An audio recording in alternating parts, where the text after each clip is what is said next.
within a room I can do. Brighter day for me and you. The best part of waking up is in your cup.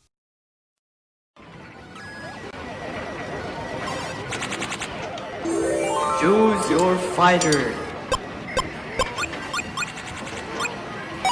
LAKEY inspired. Fight.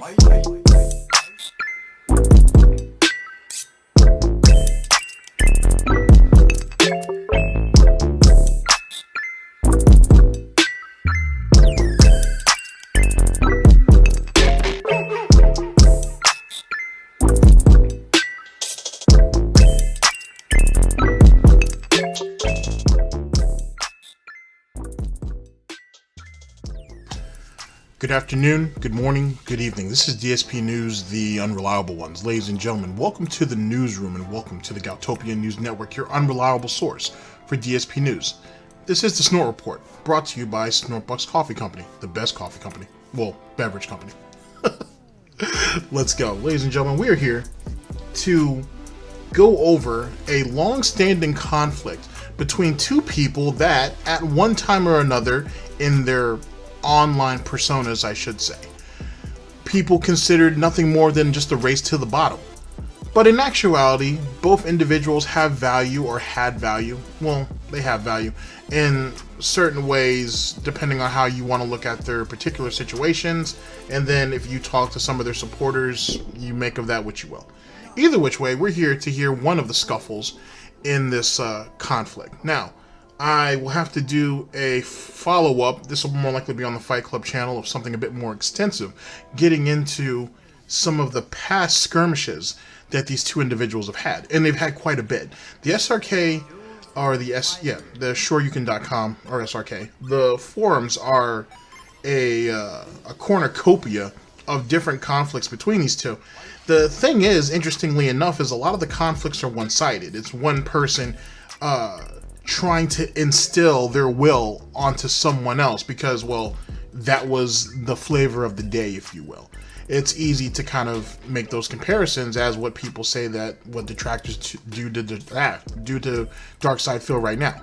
That we're all merely jumping on a hate train and for, you know, popularity and for wealth. I have no popularity nor any wealth, so I don't see where any of that comes from, but I can only speak for myself, of course. Ladies and gentlemen, we're here to talk about the conflict between DarkSydePhil and Isaiah Triforce, or Game Master Triforce Johnson. Now, we're just gonna call him Triforce. There's no need to be giving out government names, though I've already done that. Anyway, let's talk about the actual players in this. We have DarkSydePhil. I'm actually gonna try to be somewhat cordial about this, but you guys know how I get down. When you look at what DarkSydePhil is, he is someone whom one could say he reached as far as he could when it came to the FGC. A lot of people could say he reached as far as he could in life. The lack of any real drive or motivation outside of being given some sense of self-entitlement and being praised for something that he really didn't have is kind of just a trope of DarkSydePhil. Let's be frank about it. He's not as good as he thought he was. He never was, to be honest. That's the truth. That's what the situation is. That's why he's 37 years old and he's sitting here ducking people online. Sorry, it's just what it is. Back in your day, you still weren't that good. You were still a slob. You had decent. I guess it's fair to say you had decent knowledge and you had okay skill. But then the reason why you're not respected like some of the other people that would be considered in your class at that particular time is because you weren't man enough to take a loss. There was always some type of circumstance, some type of reason on why you lost. Maybe because you just weren't that good. Maybe you ran around SRK, you know what I'm saying, thinking because you had people backing you up that you could just go ahead and talk that hot shit to anybody and everybody was going to take it. And that didn't exactly happen. Especially when you went over there and fucked with them West Coast boys and you almost had your shit pushed in. I'm just saying. And that isn't even the first West Coast dude who was going to give it to you. There was actually two of them. Actually, the first guy that you were supposed to fight, you wanted to pull some fucking WWE or WWF type shit, like, you know what I'm saying? Like, you were Shawn Michaels and he was Mike Tyson, and, you know, you were going to try to fuck over everybody. There's no integrity in that. If you're going to talk that shit online, it's expected that you're going to go ahead and produce in real life, especially when you actually initiated that fight. You asked for that. The second time around, oh, there was certainly no negotiations. Yeah, some people could give you credit for showing up, but some also say that you kind of ducked pretty much the majority of that tournament until they finally end up catching up to you, and then the story kind of gets wonky. You showing your true colors and being a coward, if that wasn't already established, is not something to be debated. The question is, before people stepped in on your behalf, one of them being your previous opponent, or should have been previous opponent, did you really huddle up in the corner, rolled up in a ball? Did you really go ahead and run into the bathroom and shit and hide in there like a coward bitch? Who could say? It doesn't really matter. Shit, for all we know, it was the corner in the bathroom that you went ahead and hid yourself in. Either which way, you didn't do what you were supposed to do. Either A, take your beating, or B, be a man about it. And actually talk that out. Which I would assume in either which situation you could have, even at that point. But you didn't. But see, that's the DarkSydePhil way of going about things. Talk that hot shit, try to get as many people on your side as possible, and then try to be a man and show up. And if the guy or guys still outnumber you, or if that one individual has overwhelming strength, speed, and skill, coward and hope other people come to your defense. That's kind of the semblance of DarkSydePhil. At the end of the day, he was never as good as he thought he was, and though he has accomplishments, good for him. Anybody who's still above ground can say something about something. It still doesn't mean anything at the end of the day. For you to go ahead and base your whole existence on some shit that you did in the FGC is kind of silly. Especially given that some of your compatriots have gone on to, you know, have lives, actually do shit, actually in some way, shape, or form even contribute to, if not their communities, at least to the world at large, you know, by doing something productive.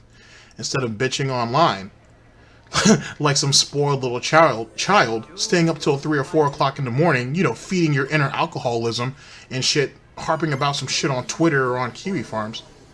Oh well. Let's not go ahead and completely oversimplify DarkSydePhil. Now, on the other half of that coin, let's go to over here to Triforce.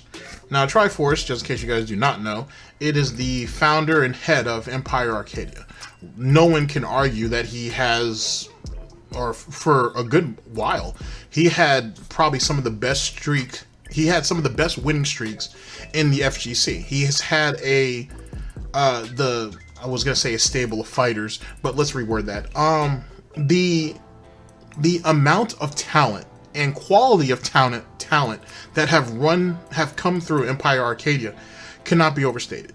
He's had everybody from Justin Wong, IFC Yipes, he's had Flocker, he's had Evo champions. He's produced champions, or he's at least helped produce champions. You know what I mean? He knows talent when he sees it. He can market in a larger scale. He's gotten into some skirmishes with people because he's about protecting his brand. And in a lot of ways, if you look at the Justin Wong and Triforce situation, at least the way I saw it, and still kind of the way I see it, it's like Jay-Z and Dame Dash. You know what I mean? Justin Wong has the talent. Dame and Triforce has the marketing ability, which I feel, in at least some ways, helped instill some of that into Justin to allow Justin to get to where he's going. I mean, don't get me wrong, Justin put in a lot of work, but it was a partnership, you know what I'm saying? At least for the most part. And Triforce had to be Dame Dash. And if that means you got to go out there and be an asshole, then you got to go out there and be an asshole. Now, granted, it wasn't necessarily that serious, you know what I mean? I'm kind of taking some liberties here, but I think to some ways, or in some ways, you can understand what I'm talking about. That's what that was. And outside of, you know, some bad business decisions or some things falling through, as will happen, he tried to be as professional about it as possible. At the end of the day, there's Empire Arcadia has champions. You know what I mean? Some of the best in the FGC have come through that camp, have come through that team. No one can take that from him. Unlike DarkSydePhil, who had to sit there and try to fight his way for had to sit there and fight for recognition for a 4th place finish at EVO in 2005. Triforce didn't have to do that. He's had multiple champions over the years at multiple EVOs, on top of any majors and then qualifiers if one needed to stoop down to such level to bring those up. But both men have their flaws. Both men are, Triforce obviously is still associated with the FGC, but he's also moved on to other things and so on and so forth to continue his business acumen and to continue to improve his brand. DarkSydePhil, to my particular understanding and whatnot, is out here begging for tax money. I don't think. I guess we see who went ahead and lit the world on fire. In any case, on top of the many confrontations that they've had on SRK, as well as I'm sure other websites, they eventually ended up going on to a podcast and hashing it out. Actually, I'm lying. Apparently, Triforce was already on a podcast, and DarkSydePhil, who sounds inebriated at the time of this going on, decided to call in and go ahead and, give his many piggy cents to the situation. Now, at the very beginning of this, you're going to hear him, DarkSydePhil, go ahead and try to address Triforce in a certain type of way, and then he goes ahead and doubles down on that. He was going to call him Jester, which is I guess it's a whim that they had for Triforce on certain forums, or at least among certain people at that time. It doesn't mean anything. It's kind of petty. You're sitting here begging another man to let you speak to this person, and then you still don't have enough respect to address him as such. Whatever. It is what it is. And people wonder why DarkSydePhil is such a laughingstock on YouTube, on Twitch, online in general. I mean, if you show no respect, it should be expected you won't get any. But whatever. I've never heard anything about Triforce's wife running out on him for some other guy. So, DarkSydePhil has that win too, I guess. Anyway, ladies and gentlemen, let's go ahead and get into the interview proper. I'll give you whatever points that I have. I will try to, I'll give you whatever points that I have. Like I said, anybody on the Fight Club channel, I'll do something a bit more extensive because, the history between some of this skirmish between some of these skirmishes are some of it's kind of interesting, to be honest. Like, for example, there was a particular tournament that DarkSydePhil and Triforce, as well as some members of Empire Arcadia, were supposed to show up for, which they all did show up, by the way. The deal was that if DSP could win in a 2-on-1 fight with Empire Arcadia for the finals, I guess, of that particular game, not of the tournament, but of a particular game in the tournament, Triforce wouldn't be able to stay in the ballroom. Why does Phil have this fascination with people of color and having them excluded from stuff? I don't know. I guess it's just a coincidence. Whatever. Anyway, and telling them what their places are and where they should be. Whatever. Anyway, if Phil could win on in a 2-on-1, Triforce wouldn't be able to come into the ballroom for the finals of a particular game. To Phil's credit, he did win that 2-on-1. He took on 2 members of Empire Arcadia. He did beat them, and Triforce didn't show up in the ballroom as to his word. Yet again, you're going to find little things like this that Phil likes to put under his hat. It's funny how the weak tend to target other people who they perceive to be weak to get clout. It's kind of like when Pro Jared was in his situation on Twitter, and DSP wanted to go ahead and jump upon that to get more clout, and then try to do a 7-year debunking that literally went nowhere because he produced no evidence, like his word meant anything. That's hilarious. And at the end of the day, he still became a laughingstock. Those 2 tweets that he said went viral don't mean shit now. It's lost to the ether of Twitter, and now he's begging for, I don't know, he's begging. At the end of the day, that's what he is. He's a panhandler. You know what I mean? He's a bum. That's what Phil does. So, it is what it is, I guess. I guess that's what happens when you don't have your priorities straight. Either which way, ladies and gentlemen, let's go ahead and get into the interview proper, shall we? And, we'll make of it whatever we do. Ladies and gentlemen, this is the Snort Report, and this is DSP News. Always late, never breaking, unreliable coverage that you can't count on. A GTG Networking Productions. You guys all know the slogan. I don't smell no bacon cooking yet. Nor do I smell any coffee being brewed. With that being said, SnortBucks coffee, the best coffee. When we get into tense type of situations like this, where one individual is going to try to be cool and calm about this while still going ahead and trying to convey his message, while everybody else wants to just keep throwing and scooping on his past misdeeds on him, one needs to try to maintain focus. And to do so, you got to keep your head clear. And what better way of starting your morning or going into a rather stressful situation without a cup of SnortBucks coffee? It's the best coffee. And in saying that, ladies and gentlemen, nobody is necessarily clean in this particular conflict. Both parties did wrong. At the end of the day, that's what the point is. Both are wrong. At the end of the day. Maybe, just maybe, if you just hear somebody out, hear what their reasoning is behind it, not everybody is going to feel the need to apologize for whatever little thing. And even though what you did wasn't quote unquote little. But he said what he said and he's willing to live with the consequences. Maybe, just maybe, because you have someone like that, other people don't have a right to come in and try to go ahead and bring them to heel. Or try to break them like some horse that went ahead to escape from the stable. You know what I mean? At the end of the day, some people are just going to be some people. That doesn't mean you shouldn't have an opinion on them. And it doesn't mean that they have a right to try to censor you. But maybe people are just going to be people. Human garbage or not. Depending on how you look at it. Anyway, see you guys in just a second. It's time to watch me work. This holiday season, every time you purchase a 12-ounce SnortBucks coffee, a portion of the proceeds will be given to the Penny Foundation, the world's premier charity dedicated to helping down on their luck content creators pay their daily bills. I need that money. I really do. I need that money to pay my bills, the electric bill, the internet bill. So stop by your local SnortBucks today and help send some penny their way.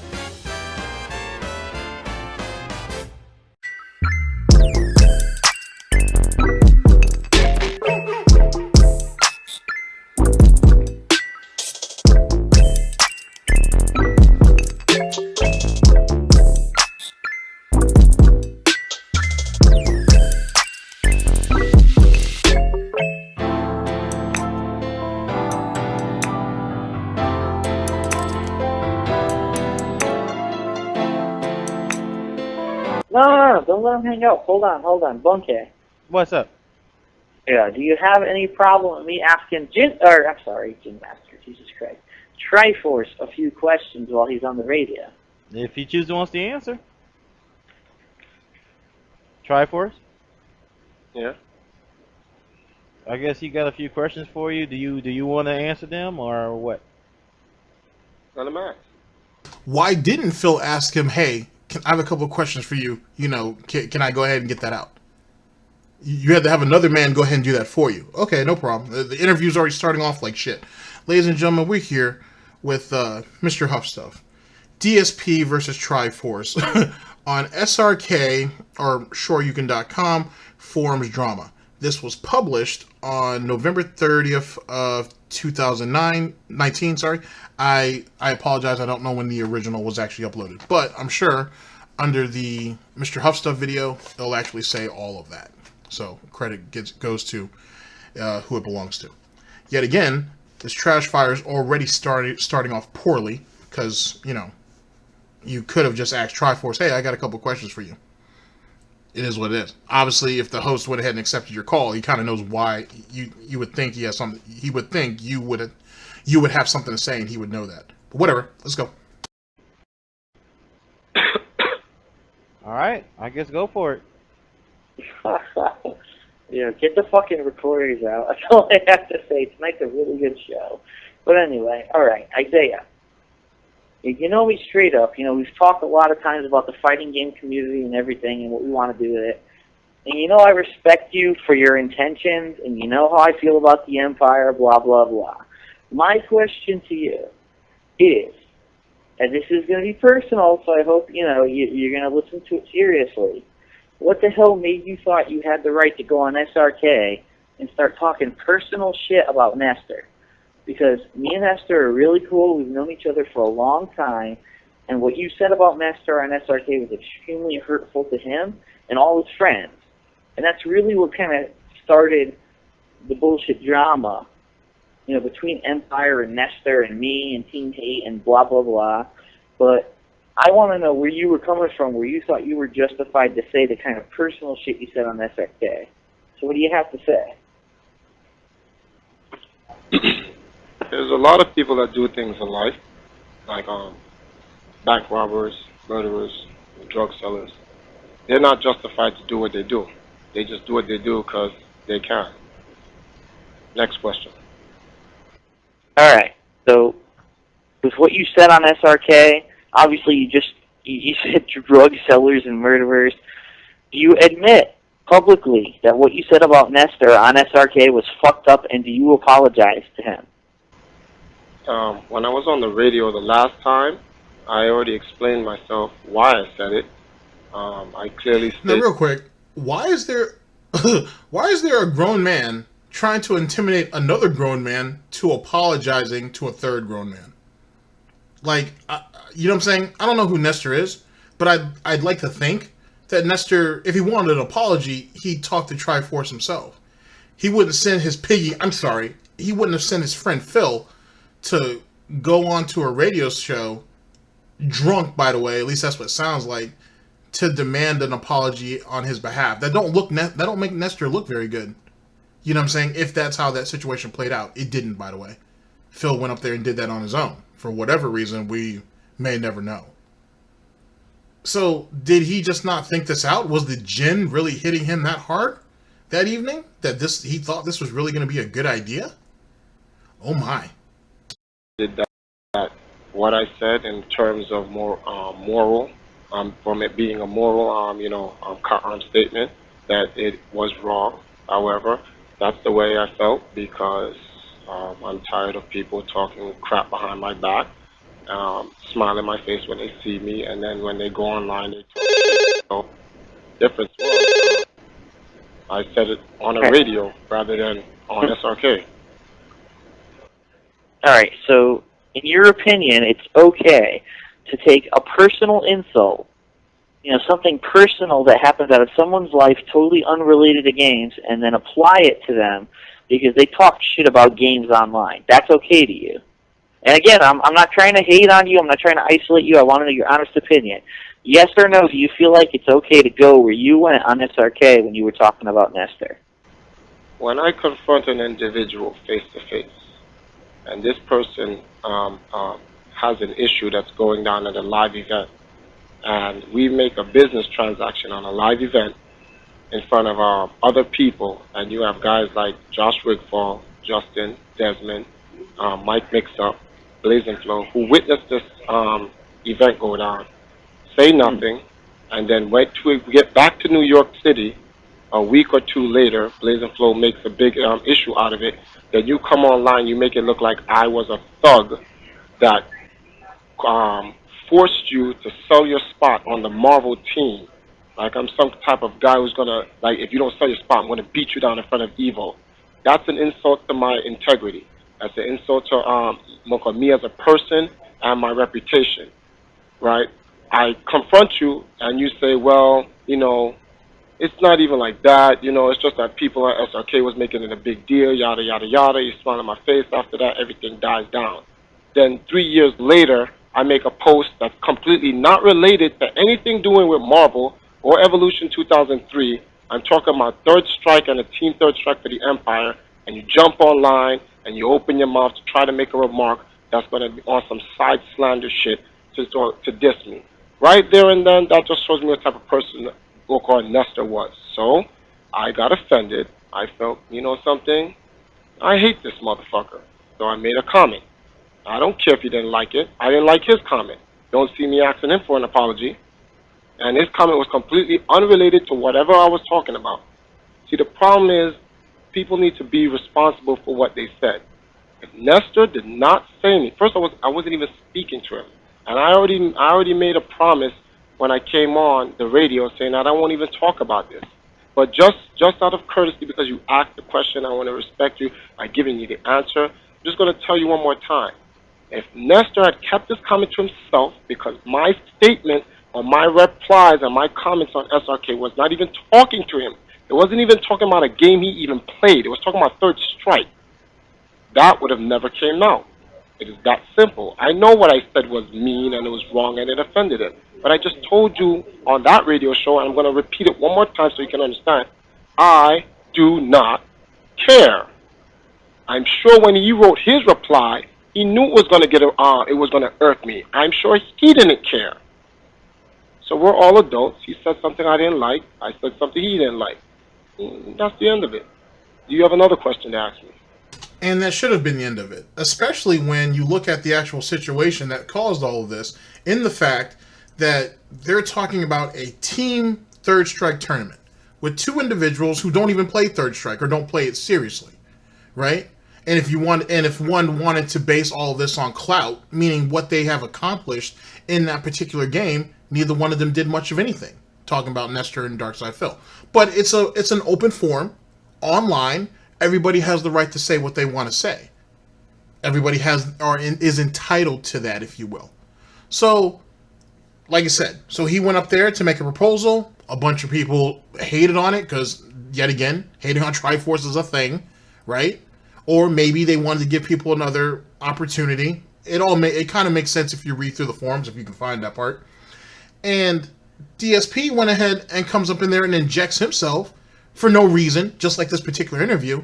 For what? For more clout? Oh, oh no, we can go ahead and catch Triforce slipping yet again. Let's go ahead and jump on him. That's funny because doesn't DarkSydePhil say the exact same thing about people now and people who have been doing it to him for the last, I don't know, decade? How he gets shitted on for particular reasons that is undeserved. Oh, like for example, like the Etika thing. He just wanted to go ahead and make a nice post about Etika and have a pre-stream dedicated to Etika with a bunch of ad rolls in it. Or, happy D-Day, everybody. Not necessarily thinking that, you know what, maybe there wasn't anything happy about D-Day. Maybe people actually remember D-Day because of the men who lost their lives out there. There's nothing happy about that. But well, you took him out of context. Who was the one who wrote the post? Obviously, you were looking for something when you wrote that post. Hence the reason why you wrote it out the way you did. And you took some shit over it. It's the internet. It's what happens. At the end of the day, Triforce says something incredibly fucked up. Nestor says something fucked up. The verity of which one was the most fucked up is kind of irrelevant in the grander scheme of things. They both said stuff that was fucked up that probably shouldn't have been said, at least on a public forum, maybe amongst themselves. And it is what it is. Both of them took it like men on the chin and kept the shit moving. But yet, DarkSydePhil, ladies and gentlemen, still feels the need to try to carry the day on this. Why is he carrying Nestor's flag on this? It's very strange, because you would think Nestor would be man enough to handle this on his own. Nestor's not running around crying about this, or at least not at that time. So you would think, he would get it. Especially the FGC and SRK as a whole back in those days. Those dudes go hard. If you're kind of weak-skinned about that shit, then maybe you should go ahead and get the fuck up off. Log off then if that's the case. But yet DarkSydePhil, though, yet again, the proverbial pig of war, apparently wants blood. So let's see how much of it he gets. No, but I have something to say in response to what you just said. Okay. All right. First of all, the post or the thread that you posted in, Third Strike, East Coast versus West Coast teams thread 5 versus 5 or whatever at EVO. You don't belong there, dude. And I think you don't belong in a particular forum, you don't belong in a thread on a public forum. You don't belong there. What the fuck does that mean? Someone want to tell me what this half Italian, half Polish, half Native American, half whatever? What's he mean about that? The fuck you mean you don't belong there? Yet again, it's a public forum. He can jump into any thread he want and give his opinion and or make an offer whenever he feels like it. But you don't belong there. Really? Really?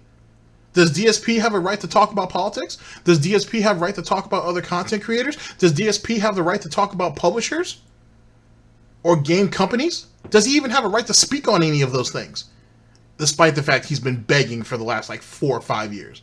Begging, ladies and gentlemen. Basically telling children and other man babies like himself, hey, I fucked up and I can't get shit done doing what I'm doing. Give me money so I can continue to hobble along. Hobble along. Yeah, that sounds about right. That's what this is. So he can sit here and tell people where they belong and don't belong. But when people call him out for the dumb shit he's doing now, all of a sudden, you guys are being bullies. You guys are harassing me. You guys are trying to ruin my life. Really? Because people have an opinion of you like you had an opinion of somebody else. I don't know about you, but I've never told someone where I thought they belonged and didn't belong. Just saying. Maybe he couldn't see the forest for the trees. I don't know. It is just a forum, I guess. But who the fuck tells you where you go and where you don't go? I'm surprised someone didn't slap him down on this earlier. I'm really surprised no one did that. Because if he would say that to him, he'd say that to anybody. And people wonder why the FGC is still not profitable. I'm not saying it's because of DarkSydePhil, and I'm not saying that there are a bunch of people like DarkSydePhil like this. But when people do their research, right, you know what I'm saying, as most businesses do when it comes to any type of investment, there's some murky spots there. That's all. There's some murky spots. And yet again, it's in the early days of the FGC. You know, it is what it is. You know, they're just kids. You know what I'm saying? They're all kind of growing up. But Phil telling another man where he should and shouldn't be, that's not a good look. You know deep down that you don't belong there. You don't play third strike. But, okay. You're not a top player. But one question. You don't know about the third question. strike. You said I don't belong there. Can you explain to all the listeners why you said I don't belong there? Because I'm going to explain to you why I do. I'm going to explain to everyone on the radio why I did belong there. So please explain to everyone who's listening now why you, DSP, deem Triforce not worthy to be on a thread to voice his opinion about players that are actually legally signed to his organization to play Third Strike at Evil. Sure, because Thread was not about a legally signed event. It was about an unofficial event on the side, not even publicized by players organizing something for themselves. If this was like officially people on the screen. So if it's unofficial, then who cares about top players? And since we're talking about top players, you're not even top player in the game that you said that you've mastered. So who the fuck is you to be over there talking to anything about Third Strike? If we're going to just go ahead and look at it from that standpoint, ladies and gentlemen. You know what I'm saying? If we have to get into the mud with DarkSydePhil, let's go ahead and look at things from DarkSydePhil's perspective. He's not a top player in Third Strike, nor is he even well known for Third Strike. So what the fuck is he doing there? And he was never going to get chosen for that team. So why, yet again, why is he there? Just ask him. So-and-so versus so-and-so. You do have a legal contract with Empire and members. I know you do. You make them all sign a contract saying that the matches they play and the videos that they're recorded in are your property. I'm not stupid. I know you have a legal contract that says that with every Empire member. But this is not official. This is not going on the DVD. Everyone knew that. And you had to butt your head in and say, oh, this should be Empire versus whoever, which is totally unfounded, which had nothing to do with what the meaning of the thread had to do. That's why Let me stop you there for one moment. Go ahead. Number one, I don't force everyone in Empire Arcadia to sign anything. Everyone in Empire Arcadia signs. You have a pro player contract, and then you have community members. Not everyone in Empire Arcadia signed to the actual legal part of the organization. Right. I never said. Let me get the record straight. I never said you force anyone to sign anything. But go ahead. But did he just say though that everybody over there is into a contract? I'll give him a little bit of leeway and say he didn't force them to sign a contract. But everybody over there is in a legal contract, and that, you know, their matches are recorded and all this, that, and the third. He said, did he not say that? Now all of a sudden we're doubling back and say, oh well, they're not forced into it now. His implication made it sound like everybody over there was forced, like all of them were potentially cattle. But now we want to go ahead and backtrack on that. I guess the gen wasn't kicking this early on. Let's see where it takes them. That's not the impression I want to make. Go ahead. Okay, that's why I said that. I just want to make sure that's out there. Number 2, the thread was talking about teams. But I thought Phil said he also... Wait a second, I'm sorry, I'm not even done yet. I thought Phil said he wasn't stupid, and he knows what's going on over there. He knows how Triforce conducts his business. He pretty much said as much. I'm not stupid. I know how your contracts work, and I know what you do. Now all of a sudden, no. Oh, well, I don't really know too much. My bad. I may have put something out there I didn't actually mean to say. God damn, dude. That third chin ain't helping. Strike. Prior to that thread, I met KO Fiend, and this is not to bring him in it. I'm just mentioning a situation before and the names that were involved in the situation. So, this is not to get KO Fiend involved in this discussion. I met Justin and I met Issa in Chinatown, if that's how you pronounce his name. After speaking with Issa, after speaking with KO Fiend, they wanted in, what's the word for them? I guess I sold them into the empire, if you want to look at it that way. I told them about how the corporation runs XYZ, and they both signed into the contract.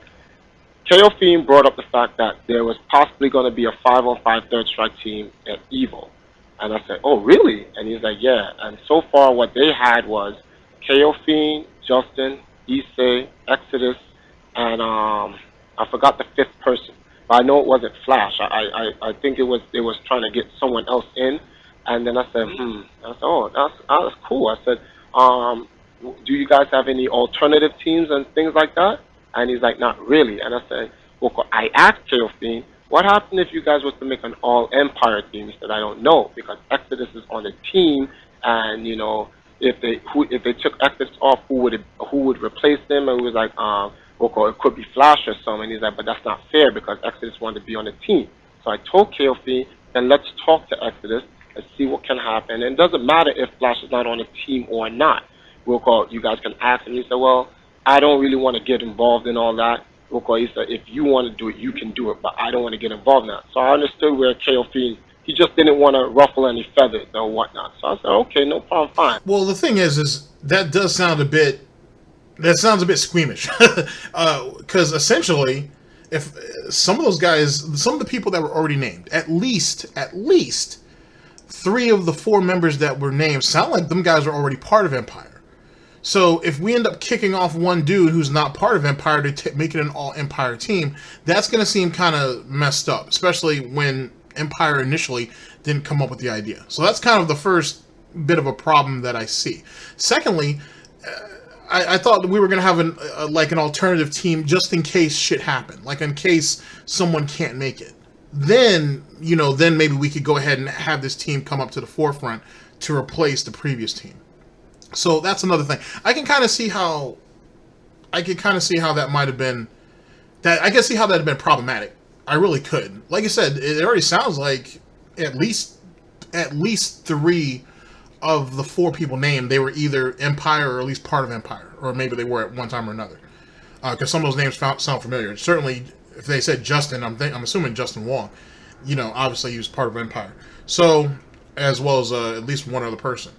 So I can kind of see that, but then again, I can kind of see what Triforce was thinking. Like, oh, okay, well, if 2 or 3 of my members are already on there, then and you guys are still looking for a 5th because they already had a 4th, then shit, we might as well just turn it into an all-Empire. Or he was thinking about signing that one individual to like a temporary contract or whatever.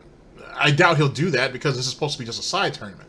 But yet again, so I can understand where Triforce may have overstepped himself there a little bit. But it was just a suggestion.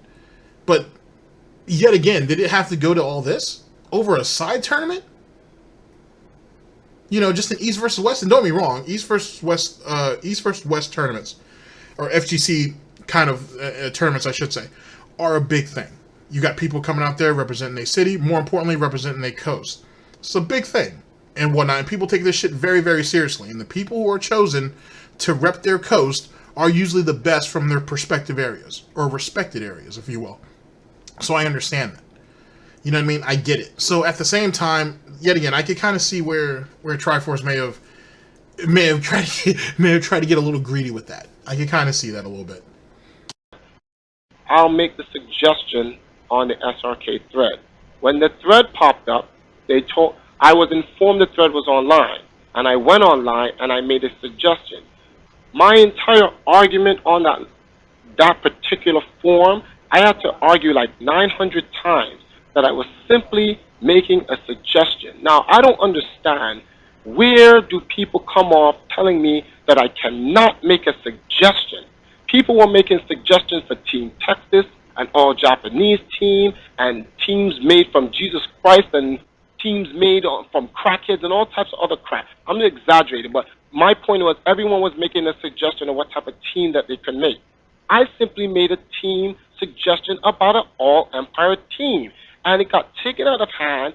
Triforce, you don't belong in this thread. You just come in here think you can just make up rules and dictate whatever. And I had to say 900 times, I did not come into the thread and say I want a third strike team for the Empire. I made a suggestion. So someone who wrote I forgot who made the actual thread. He had said, Triforce, well, this is just between the East Coast and the West Coast. We don't want any other team. Then I said, that is fair. He explained that they weren't trying to make any other side teams or anything like that. They just wanted the East versus West. So I butted out.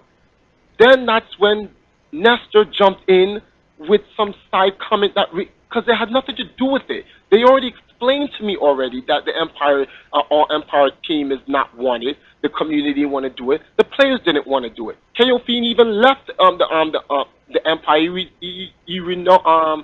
He rejected the Empire contract. I said, no problem. I tore it up and whatnot, and KO Fiend's out. And there was nothing after that. So I don't understand, why did I get attacked after that? I was being attacked for a suggestion. And then when I already conceded and I apologized on the thread, I was still attacked afterwards. Then you ask, why did I say what I said to Nestor? Because you guys kicked me when I was down for no reason. That sounds like a DSP tactic, though.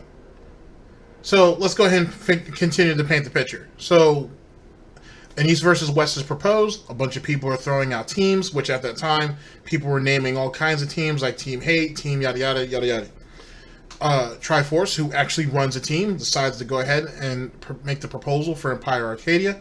At the same time, if you look at it, it looks like at least 3 of the 4 members that were already talked about for the East Coast team were either part of Empire Arcadia or at least associated with them in some way, shape, or form. I guess, so from a business standpoint, he saw that it made sense, despite the fact that it may have been intruding a little bit. A bunch of people jumped on him. The person who actually made the forum was like, hey man, we're not really looking at doing that. We just strictly want an East versus West. After the situation is kind of explained, cooler heads prevail. Okay, Triforce says he apologizes. He bows out, and then DSP and Nestor decide to jump on him. And then things are said between Triforce and Nestor that shouldn't have been said on either party. And now DSP is going ahead and continuing to rub salt in the wound by bringing it up. And not just on Triforce's part, too. Because you're still kind of carrying the flag for Nestor on his stuff, and that might be something that Nestor may not even want to talk about no more. It was said amongst a certain amount of people. A lot of people thought it was fucked up, and everybody wants to go ahead and let it go. But DarkSydePhil wants to keep running with this. Oh, no. I'm going to go ahead and bring that dude to heel. I'm going to make him apologize. I got this. Is that what he thought? Is that what his situation was? Is that what Bridgeport, Connecticut reps? Okay. That's the actual reason why. And I don't care if he didn't like it. I don't have to defend myself. Go on the forums, read page 1 all the way down to damn page 19. You'll see who's wrong. I made sure I apologized in the thread and the entire night. So there's no reason for him to make his comment. And my comment was directed to you. I don't even insult you because I don't even know why you even attacked me. And it appears that what you're saying is this, that you're attacking me because I didn't belong in the thread. Do you think that's fair? Because you think I don't belong in the thread? So Which is what it kind of sounds like. I mean, Phil do like to call them people boy, so, it's a thing. If someone's talking, so every time I see you in a Marvel thread, because you're not a top 5 Marvel player, and because I have... top 5? I mean, top 25. So why is Phil waddling himself in there? Oh, well. 3 of the best Marvel players in my organization. If I see you in a Marvel thread, I should come in the thread and say, DSP, get the hell out of this thread. You don't belong here. Come on, who am I to tell you that? So if I'm no one to tell you that, how can you and Nestor tell me I shouldn't be using a thread on SRK? Now, do you have another question? That was a good long statement. And it revealed a lot of stuff, I'm sure, to the people listening. But So basically, yeah, I didn't hear what you said, boy. I didn't hear not a damn thing. I'm ready to talk now, though. That's basically what DSP just said. He didn't hear not a damn thing of it. He must have been knee-deep in that Tangeray at this point. you really didn't hit the point. And again, the point is, regardless if Nestor and myself and 800 other people don't feel that you belong in a Third Strike Teams thread, what makes you think... Wow, there was 800 people who thought that Triforce didn't belong in a team thread. Because that's kind of what he's doing now. You see how he's kind of compiling the wave a little bit? You know what I mean? The only person that Triforce said is basically Nestor, DarkSydePhil, and there may have been a couple other people. Now, Phil's like, oh, well, those couple other people were actually 800 people who felt that you didn't belong there, boy. That's what they thought. So, maybe you should have took the hint. That's basically what Phil's saying. But let's continue, though. You can bring about personal insult about someone who... Still not even really addressing the situation. Like, he wants to go ahead and go immediately to the aftermath because we're fishing for some type of apology that he's not going to get. And even if an apology needs to be made, the apology goes to Nestor, not you. And more importantly, at least from what's being said here, he's already apologized to the actual forum or to the thread about, you know, trying to interject Empire Arcadia into that situation. So that should have been done. Nestor came in after the fact. He talked his shit. Triforce talked his shit. That's it. If there's an apology that needs to be made, that should be done between the two of them. This don't need to be public. So it's funny how Mr. DarkSydePhil, who don't chase clout, right, is sitting here trying to cut another man down publicly for what? I thought we were talking about what we wanted to do with the community, right? Did he not say earlier on in this interview, oh, you and me, we've talked before, we both talked about how we want the community to go forward, this, that, and the third, but now we're trying to go ahead and cut into our own over a situation that really don't even involve him? Let's continue. Responded to you and did not bring up personal stuff, but basically just said you don't belong in a fighting game thread. And the answer to that is this. In the real world, DSP, if you attack me... You have to let me finish, are you? No, I'm answering your question. You're repeating... I mean, in actuality, DarkSydePhil didn't hear Triforce's last statement anyway. I mean, whatever. I mean, this gives you another chance to get back into your Tangeray. You're a drunk anyway, so, I mean, he's helping you out. Questions, so I'm answering... No, finish the full question. Okay. What you said to Nestor was extremely hurtful. It's one thing to say, Nestor, you're not a top Third Strike player either. You don't belong in this thread. If you had said that, you know what? I couldn't say anything because you know what? Nestor's not a top Third Strike player. I'm not, and we would have left it to the Third Strike players. But... Wait. So you guys were going to come out your faces and say, hey, boy, you ain't supposed to be in here. You don't play this. You know what I'm saying? Despite the fact that in his organization, he has top-ranked Third Strike players. So you would think by proxy, I manage some top-ranked Third Strike players, so I do have a right to be in this thread. But whatever, boy. You don't have no right to be here. You don't play. Oh, well, I'm sorry. Where's your Evo rankings for Third Strike? Oh, well, damn. Yeah, we don't have nothing to say about that. All right, then we're going to bow out. Is that really what was going to happen? Really? You really thought that was what was going to happen? Come on, man. Is a major influence on the East Coast. I am too. DSP is a major influencer on the East Coast? Really? Is that why dudes had to smack you down when it came to you recording other people's matches? Because you had a match to play yourself? That's what it was? Oh, since you're a major influencer, where was all these other people at that you were influencing when you ain't tried to go ahead and fuck over with those West Coast boys? And you ain't talked your hot shit? Where were all them dudes at then? Tell me where his influence is at. Anybody? But he's an influencer. He holds real clout. So where was everybody defending you then when you took 4th place at EVO in 2005 and ran around talking about how you were the #1 ranked Super Turbo player? And everybody was kind of looking at you like, why are you know, is he really trying to do this? Where were all of them at then? Let's be honest, Phil. Like, let's just keep it real for a second. Just keep it 100. People who like you or respect you would not let you come up out your face and do stupid shit. What you did in 2005 was stupid shit. And what you did throughout your whole FGC reign, crying and complaining, trying so hard to get legitimacy, was stupid shit. It was really, really fucking dumb.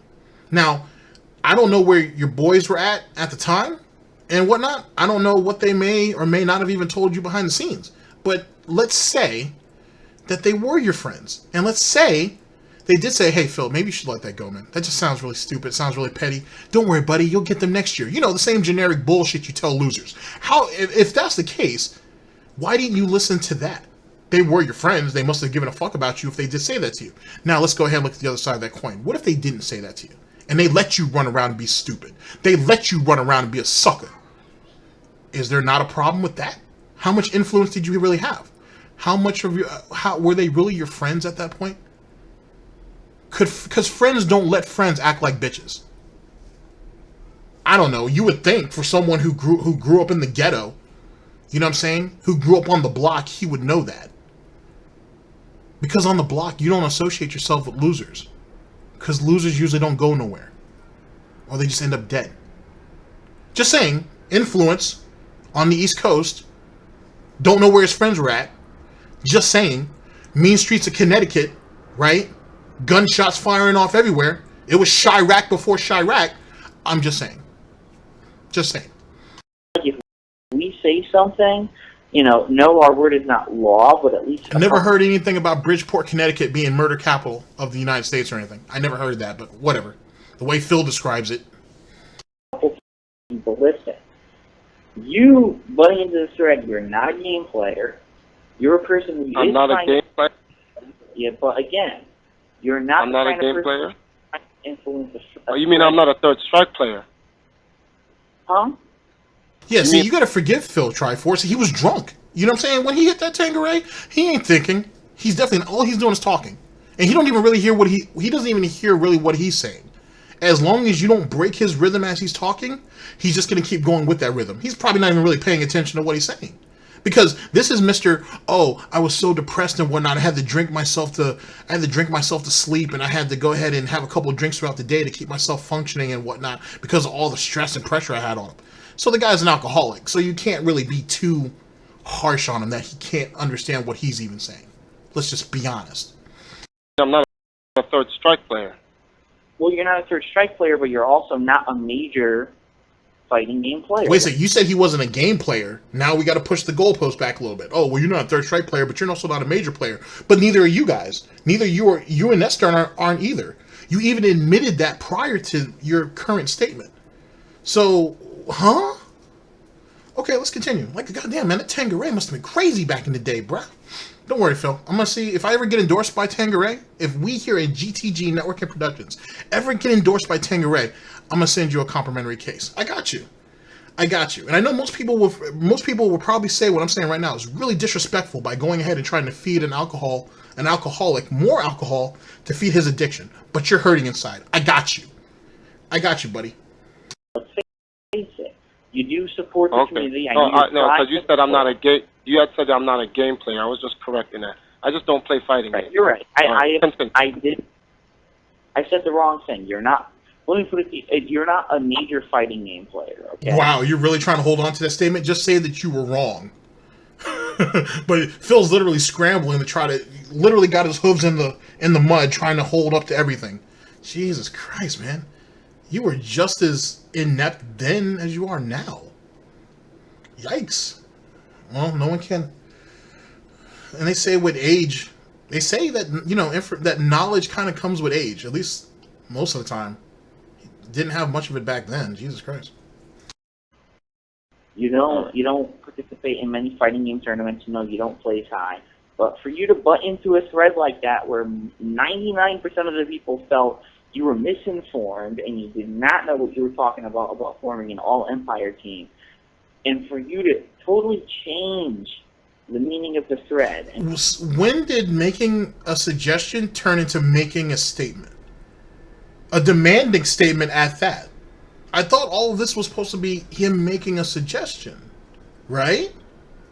But why is now the narrative turning into, you had no right to be there and you had no right to make suggestions about what should be what, to now, you had no right to be there, that's still the narrative, and you had no right to make any demands of what team should go where. Huh?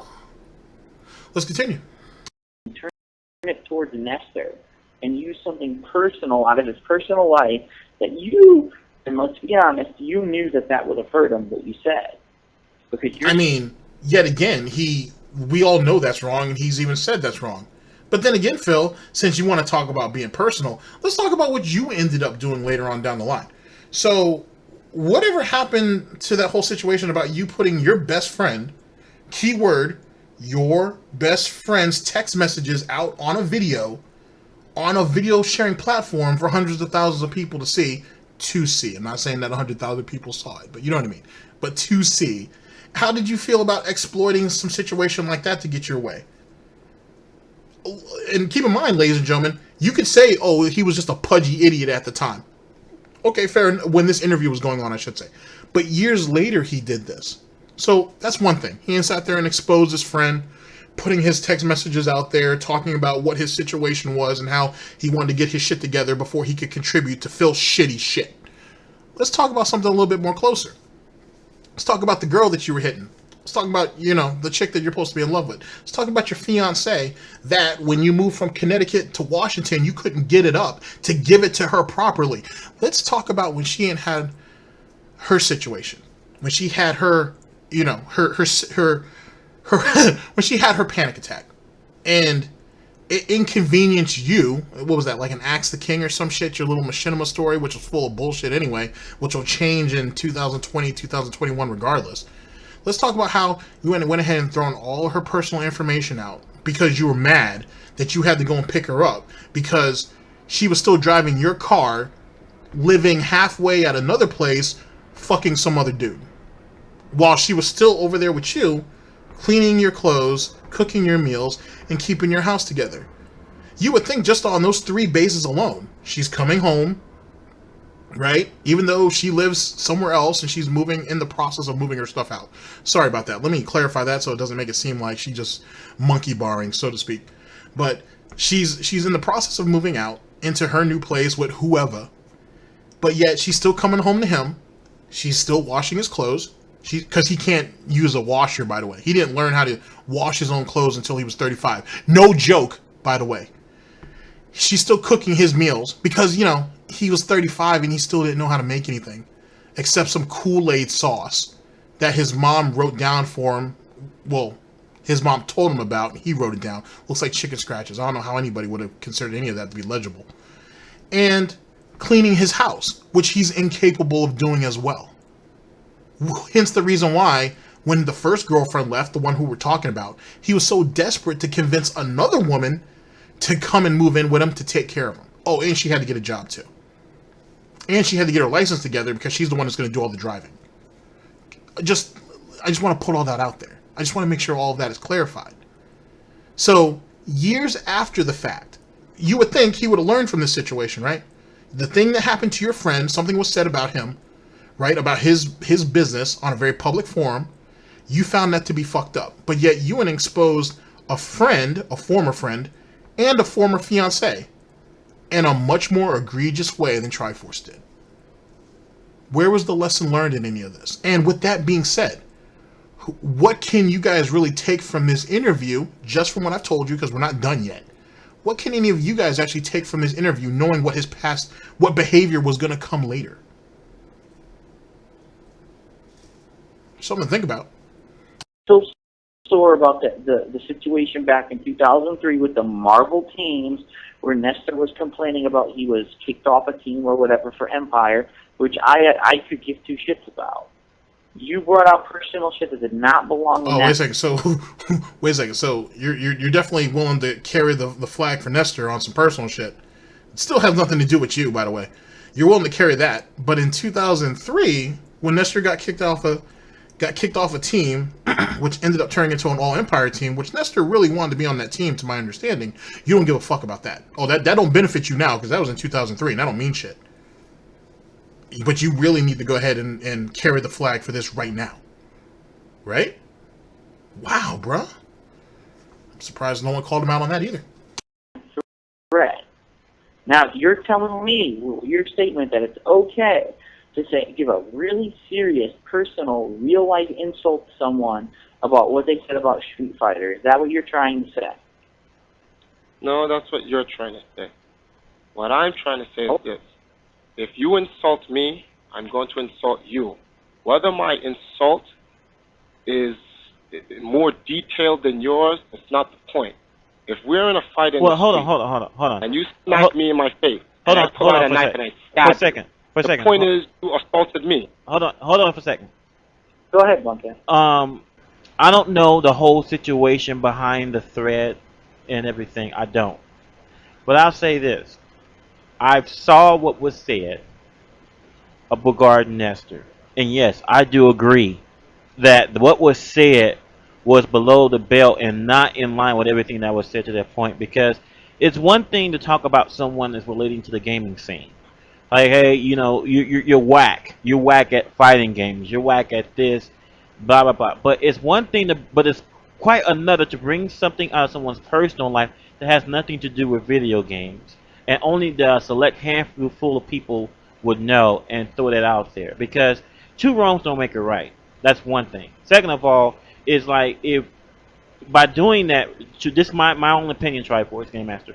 If you do that, all that does is it makes you look like that you can't be trusted with sensitive information. Because now, if I were to tell you sensitive information about myself, and somehow down the line things sour, I wonder if you're going to use that information against me sometime down the line. If I'm making any sense. Number one, the information was not told to me. The information... Phil's made a very good career of doing that. Yeah, just, you know, the more you know, right, ladies and gentlemen? The more you know. In which I said online, I saw for myself. Just to put that out there, no one came to me and told me anything. Okay, so you saw for yourself... But information I saw for myself when I saw Nestor, so that's why that came about. I already knew. No one told me anything. Well then, okay. That being said, that really doesn't change the core of my point. My core of my point You're right. No, the core of your point still stands, but I don't think you guys understand the core of the statement I made in the last radio show. I already admitted that what I had said was below the belt. Morally, it was wrong.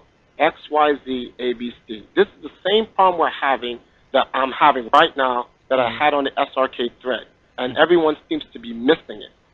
Okay, so let me jump in real quick. So apparently, whatever the situation is with Nestor, and I won't get into that because, like I said, I haven't found enough of it to actually know to actually present that to any of you and whatnot. And that ain't no reason to open up people's cases if it isn't DarkSydePhil or any other locale that interests me at the time. Whatever it was said wasn't said directly to Triforce. Apparently, he's saying that he actually read that online.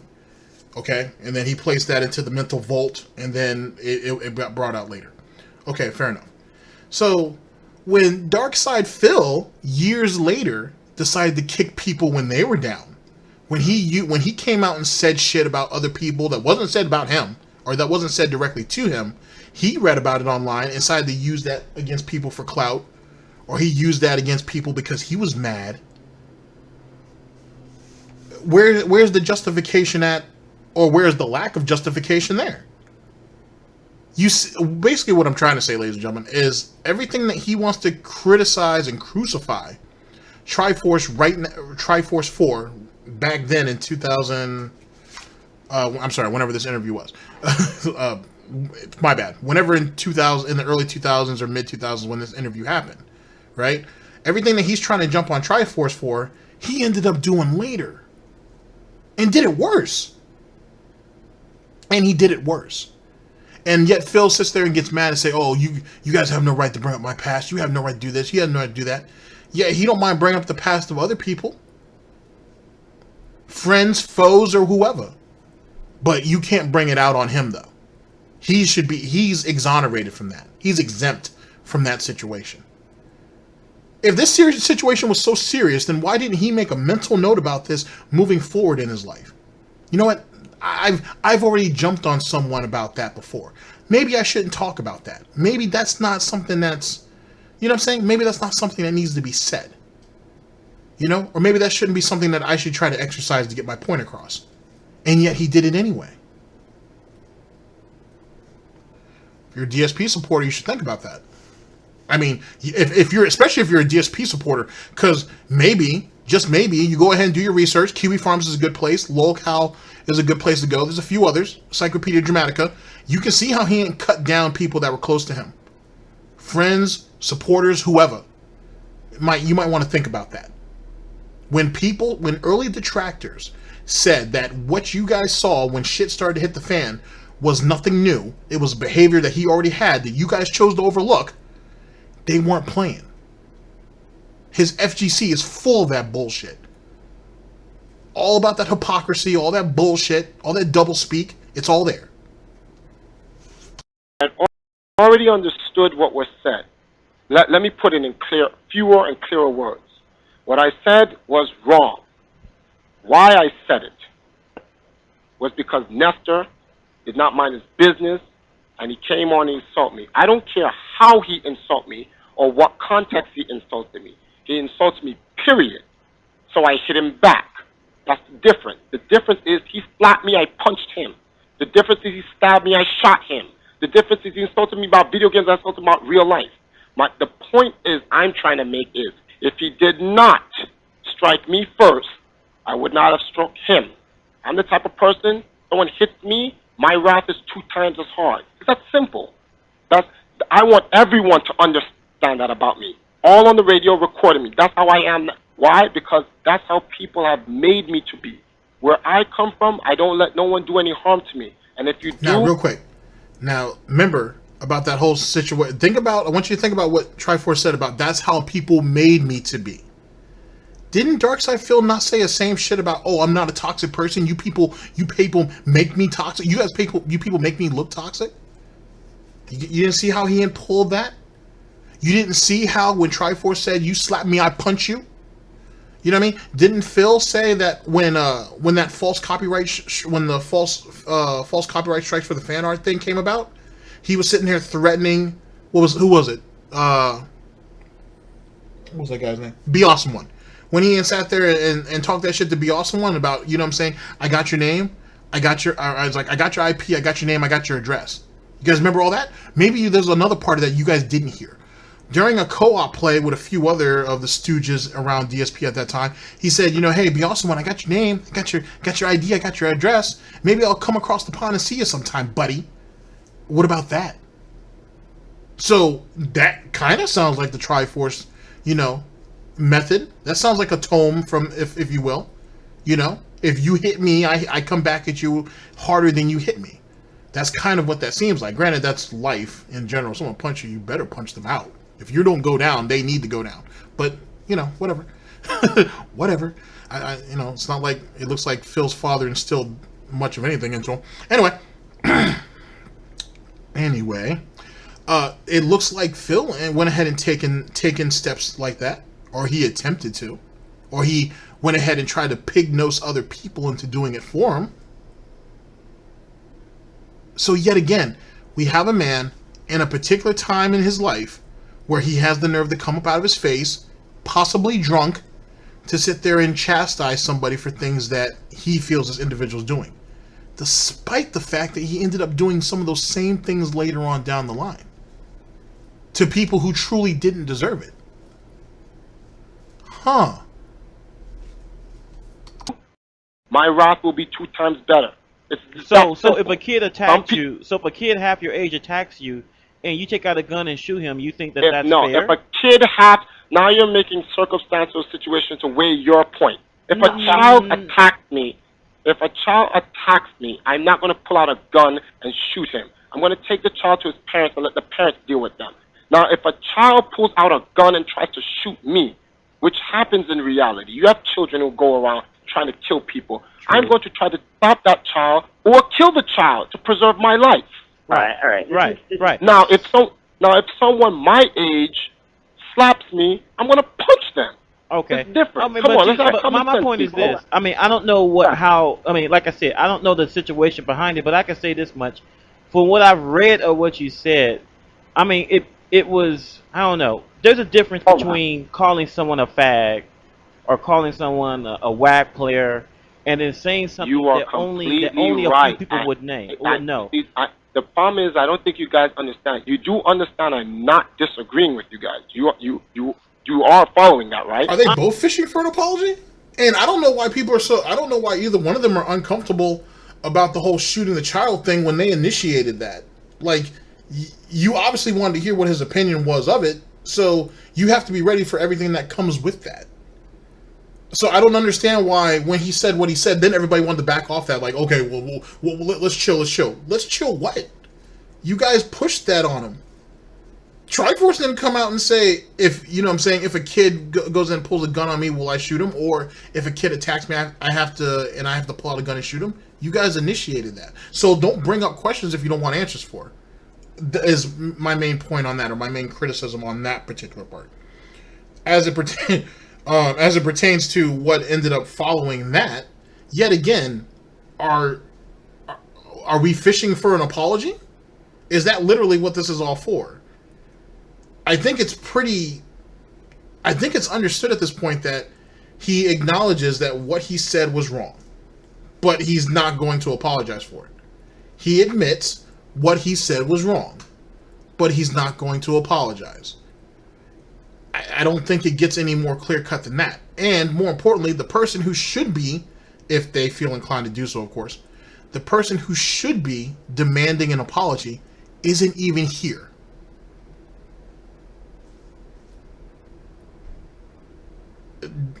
I'm just saying. I understand you do know that, right? But the justification you're using, you could take whoa. Hold on. When you justify, let me tell you something. You know what? There's a saying. Hitler, the most evil people in the world, never think of themselves as evil. They just think that if they do something bad, they can accomplish a greater good. You know what I'm saying? Funny. That's real suggestive. No, I'm not trying to say you're the evil person. But I'm saying is Hitler. You can no. I'm not saying that you're Hitler or comparing you to Hitler. What I'm saying is that there's if you do things bad, there's no such thing as doing something bad to accomplish a question. I gave you an answer. Okay. You asked a question. I gave you an answer. Right. The answer isn't to justify anything. I explained this is why I said in the last radio discussion that I will not talk about it again. Because if I speak about it again, then I'm trying to justify what I did was wrong. Mm-hmm. I already said what I did was wrong, and I'm not going to apologize for it. I have my reasons why I did it. Mm-hmm. That's what I'm trying to explain to you guys, and I don't think you guys are getting it. I'm not justifying it. I'm not giving you an excuse. The only reason why you even know why I did it is because you asked. Mm-hmm. Mm-hmm. Remember, before I never explained it. Before I just told you I did it, I knew it was wrong, and I didn't care. Isaiah, come on. The thing about it is, now I want you to listen. Now you guys heard that part. He's like, I did what I did, and I didn't care. Now, when you think about DarkSydePhil and all the people who supposedly harass him and steal from him and make money off his name and all that bullshit,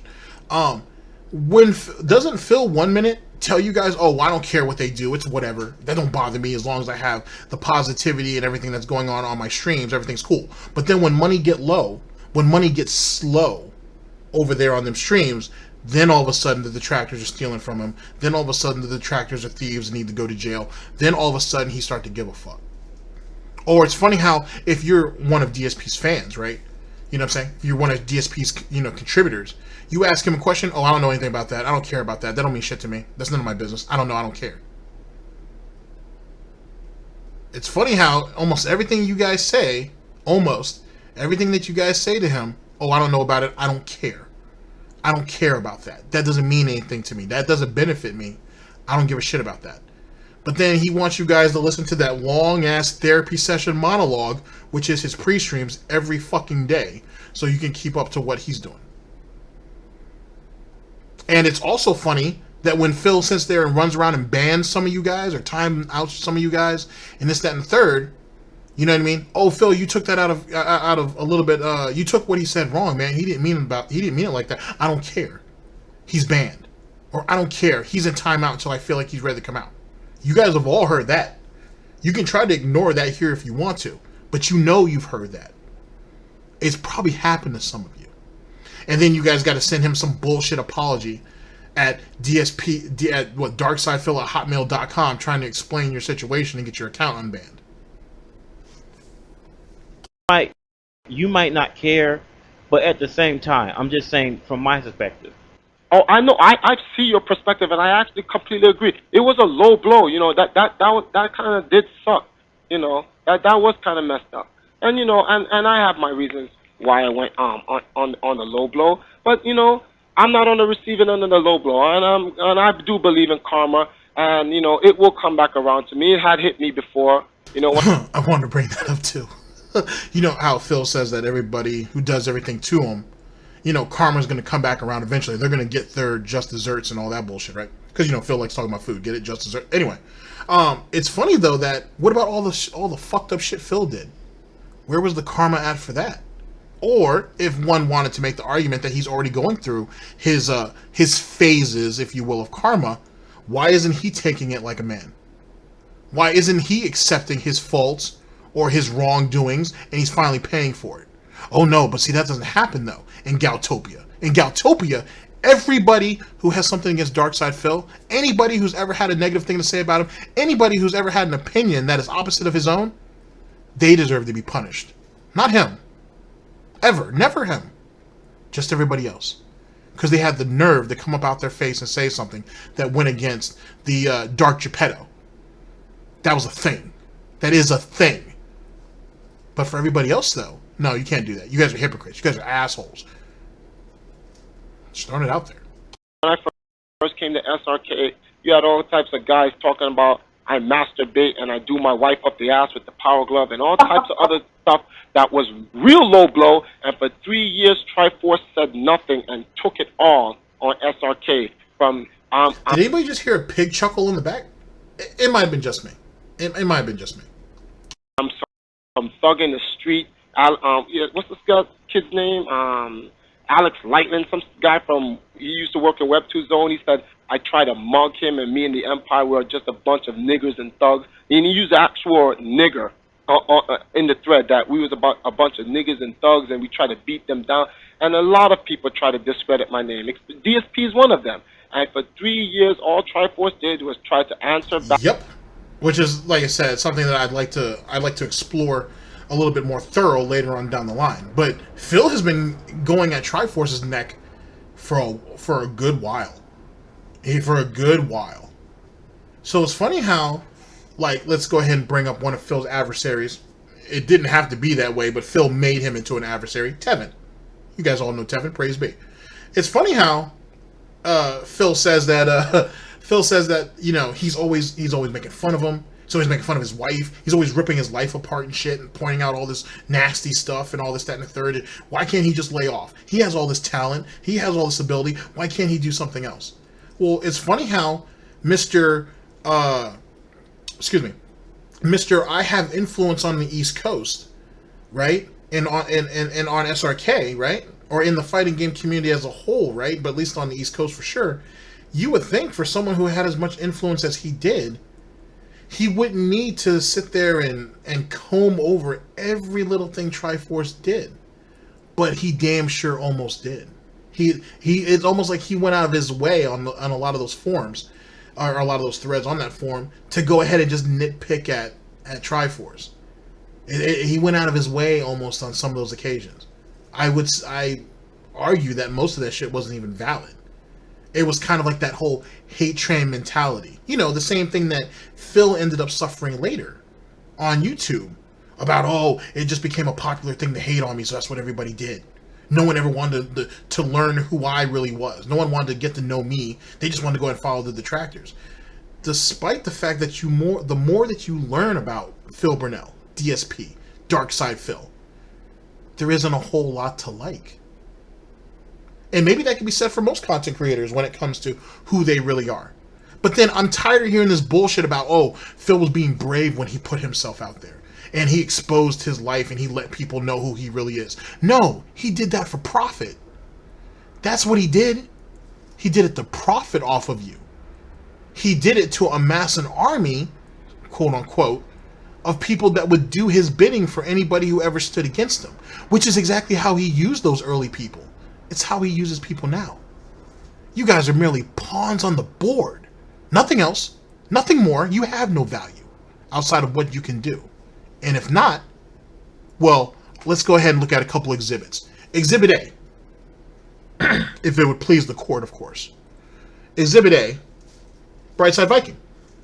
Someone who frontlined for Phil for a number of years, who went ahead and shoveled a whole bunch of shit on a bunch of different platforms for Phil. Someone who, to be fair, was a loyal and trusted confidant. As far as I see, and trust me, Brightside Viking did a whole lot of shit, especially what he thinks about people of color. But whatever. But one of the main things, right, that you could fault him for is being loyal to a fault. He was too loyal to Phil. He did too much work for Phil. He ain't giving Phil a little too much money. And it ended up costing him in the end. Well, at least getting kicked off of Twitch. And running him right back to the same detractors and to the same website that he had threatened people's lives on. Which is an interesting twist of fate. Let me give some clarification. So, during this Escort saga, absolutely amazing time for any of you guys who were around at that point. Brightside Viking, as well as a few others, went to Kiwi Farms. Well, at least it was alleged to be others, but it seems to be mainly Brightside. Went over there to engage some of the situation, just as he's done before with SOK. Going on the SOK podcast to go ahead and try to defend Phil and defend his stance. Or defend his stances on Phil. You know what I'm saying? Because Phil never had the balls to do that. He never went over there and looked Fred Fox down the fucking barrel and said nothing to him. He never reached out to Tevin and said, hey, can we have an email correspondence and have a conversation about some of his nonsense? At least not that we know of. I mean, maybe Tevin will keep that to himself. Maybe that's what Tevin did. Maybe that did happen. Maybe I'm overstepping it. Maybe I'm reaching at that point. But let's just throw it out there. He never reached out to Evil AJ and said, hey, can we have a conversation about this? This is how you don't play a thing. Maybe we can make some money off this. Or maybe we can work together on this. Or maybe you can lay off of me. He didn't do any of that. But he knew that But anyway, sorry, let's get back to it. So, escort situation is going on. Brightside Viking goes to Kiwi Farms to go ahead and find out what's what and see if he can try to squash the shit. Shit gets heated, shit gets crazy, and he ends up threatening the lives of a couple of people on the forums, as well as their families. Then, all of a sudden, the blood for the blood god situation will happen, where Kiwi Farms essentially was like, okay, Phil, this is what's going to happen. Either A, you denounced Brightside Viking for the shit that he did publicly, or we go ahead and bleed out the King of Hate forums. It's up to you. DSP didn't say shit. Brightside Viking said they couldn't do nothing. Next thing you know, people start dropping. Then all of a sudden, Phil is like, oh, well, nothing's really going on. They're all lying, this, that, and the third, yada, yada, yada, yada, yada. Next day after, then all of a sudden, Phil's like, oh, you guys got to protect your own necks. You got to protect your own online personas and so on and so forth. You shouldn't use social media. Next thing you know, Phil ends up getting, or then all of a sudden, Brightside Viking gets banned off Twitch. Phil basically offered him up without actually publicly offering him up. All he had to do was denounce him, not get him banned off the goddamn site. Now, granted, this is where the discrepancy comes into play. He did not force, or I don't want to say forced. He did not have Brightside Viking fall on his battle axe for the betterment of his community King of Hate forums or none of that bullshit. He did it to protect himself and to further insulate himself on Twitch. He didn't give a fuck about the King of Hate forums. He still don't. It's just the last little bastion of what he perceived to be popularity from a day long gone, and he can't let it go. So it's funny how hundreds of dollars can keep is sent off each and every year to keep the King of Hate forums available, or keep it up and running, if you will. I wouldn't say it's even running, but keep it there, to keep it up. And yet we're out here begging for tax money. We're out here begging for vacation money. We're trying to cover overdraft fees. We're trying to do all this shit. We got sick and dying parents we need to visit. We have a cat who got declawed. We got all this nonsense going on, but yet the King of Hate forums can still exist. Questionable sniff. So that's what the situation is with Brightside Viking, at least so that I see it. He was too loyal. He was too loyal. And that's why he got axed. He kind of put himself in the perfect position to be axed. Sadly. That's what happened there. Just throwing that out there for clarification's sake. Just so you guys can kind of get an understanding of how Phil looks at people, and more importantly, how he values people. Doesn't value them very much, to be honest. But that's who people want to support. As if your heads aren't already on the chopping block either. Like, you guys aren't going to be hung up on Phil's imaginary wall of people who have crossed him or who needed to be sacrifices at one time or another. All right. Answer back above the weight and try to keep things civil. A lot of people, Shankar and Ataro and Jerron's like, ignore those fools, man. You have to remain professional and XYZ and all this other stuff. And I really tried, but I am human. And everyone knows that Triforce has been attacked for 3 years. And a lot of times it's unwarranted. There's a lot of people who try to attack me to make a name for themselves. Okay, well This the one first thing I would say particular about time, that I just said, is no, that I'm not anybody taking it that no brings more. your wife into it, I would, that's just as wrong. Okay. I think even that's DSP not would to have to that's not agree to with that. justify. That's Huh? not to justify. Okay. That's to show that I've taken many under the belt too. Right. That's what I'm trying to say. I've taken, here's an example. Look at the situation with Mike Watson and me. Me and Mike Watson, we had What is our about you and Mike little Watson? thing. You watch the beef at Evo. No one wants to hear it, man. No. It's not, we're not talking about evil. First of all, don't assume. I'm talking about this in terms, me and Watson, we had issues that went to real life that could have gotten into some type of altercation. I saw Watson face to face. I want foreshadowing. Okay? Foreshadowing. I'll point out the what I'm talking about when we get there. We talked that evil. Everything got squared off. Even though there was some real, I'm like, you think the stuff with Nestor is bad? No, it's some real bad stuff. But me and him, man to man, faced each other. We had our discussion. We had a difference in words and whatnot. But in the ultimate end, we came to a resolution, and it was all fair and square, and it was all done. Now, what I'm trying to say is that I've taken some under the belt, and I've taken some on the chin. I didn't like them. I didn't like who gave them to me and whatnot. But ultimately, in the end, I worked out my differences. Now, Triforce makes one blow under the belt, and I guess this is how media works. All the good I do won't mean anything. It's that one bad you guys look for. Not you as per se as the media. I'm just saying, when people are looking out to get something from you, that's what they do. The one bad. So the one... Now, that right there is an interesting statement, because Phil says that all the time. Oh, my detractors and haters and everything, they want to point out everything bad I've done, but no one ever talks about any of the good I did. That's like something that's stamped in the book of lolcows. Oh, everybody's so quick to point out everything bad that I did, but what about all the good that I did?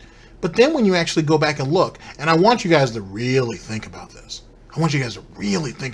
Not really, but somewhat ponder this as this podcast continues to go forward. What good did Phil ever do?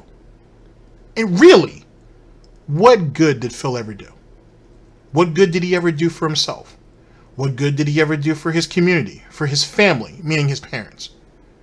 What good did he ever do for his relationships, his friends, associates, business partners? What good did he ever do for himself? What good did he ever do for his content? Someone point out to me some good that he's done. Oh, he gave a nice little haven for wheelchair symbols like Alex. Sorry, I'm so close to his mother. You would think I'd know his name. Alex Seidella and other. You think just because he gave a haven for Alex Seidella and people like that makes him special? You think that makes him fucking unique? Especially when he ain't said backhanded shit about most of those people anyway. Just throwing it out there. Everybody's up for grabs in Galtopia. But, you know, Phil has sat on that quite a bit. Oh, for all the good I've done. For everything good I've done. No one wants to ever talk about that. But what good has he done? Now, let's go ahead and reframe that. Let's go to Phil's profession for a minute. What about when Phil says, oh, well, when I'm playing really good at a game, no one's ever here. No one ever wants to talk about that. Everybody just wants to talk about the bad. Maybe because the bad outweighs the good because there's just so much bad. And there's very, very little good. It's funny how, for example, when Phil talks about, oh, well, I'm doing great in a playthrough, you never see it, this is how you don't play on that. You know, you never see that being shown. But if you look at all of my fuck-ups and everything and all the deaths and everything, everybody wants to cheer for that. Everybody wants to go for over there and appreciate that. Well, that's funny because that sounds like the Wings argument. Let me give you guys an example. So, a lot of people, or some people, say they have that they don't like how Lean conducts himself. Okay? If you don't know who Lean is, he's one of the he's up there in the echelon of Wings of Redemption of Detractors. And because he will show wins. He'll show the good and the bad. But here's the thing. When you look at a Lean video, there's very, very little good and there's a whole lot of bad. Why is that? Do I think Lean did that on purpose? Do I think that he purposely went out of his way to edit all of the good that, you know, Wings actually was able to do, or any accomplishments, I should say, to edit all that out and keep all the bad in so it makes it a much more entertaining video? Well, if you want to go off that argument, why is it that the bad part is the most entertaining and the good almost never really surfaces? Maybe because there's not a whole lot of good there. And maybe that's what the bad is, what people become accustomed to. And in turn, that's what people celebrate. You know what I'm saying? Maybe people like Wing Tings, Conway Conman, Sean Ranklin, amongst others, maybe they don't put any of the good stuff in, or his accomplishments, if you will. Or very rarely they do it, because maybe it's just not there. You can't necessarily make something out of nothing. You can take shit and mold it into something, but you can't make something out of nothing. Last time I checked, 10% of nothing is still nothing. Right? So that same argument can be posed towards Phil. Which is ironic because he'll say that shit, or he'll imply it, and yet he hit Triforce with the exact same shit.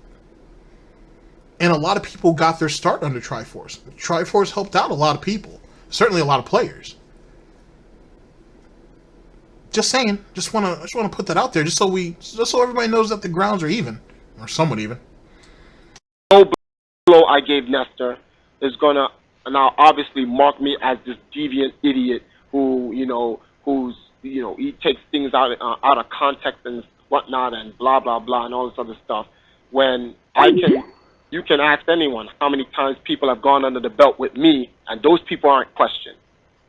So to me, the way I looked at it, look, you know what these guys are after, Triforce. You know what these guys are going to try to do to you, whatever. And at that day and at that moment, I just didn't care. So I just replied the way I felt. I replied, I'm human like anyone else. So if you guys are going to judge me off of that, that's fine. That's why I told you guys I already admit what I did. Phil's used that argument too. You know, I'm a fallible human. I make mistakes. Yada, yada, yada. Give me a break. Same thing. Okay. All right. Then, there you got it. There you have it. Thank you. All I'm right. like, Can I finally long-winded, but unfortunately. You have another question, DSP? I have two questions for you, and then I'm actually done for the night. Okay, shoot. All right. So the first question is, you absolutely 100% admit that what you said about Nestor on SRK in that Third Strike Teams thread was He's still fishing for this apology. He's still fishing for this apology. God damn, dude. Just give it up. It's just like with YouTube. It's just like with Twitch. Just give it up. I mean, I understand that the only reason why you're here is because you want this apology, because either you sat there and boasted about it beforehand that you could get it, or you're going to feel like less of a person if you don't, which we already know how you ended up.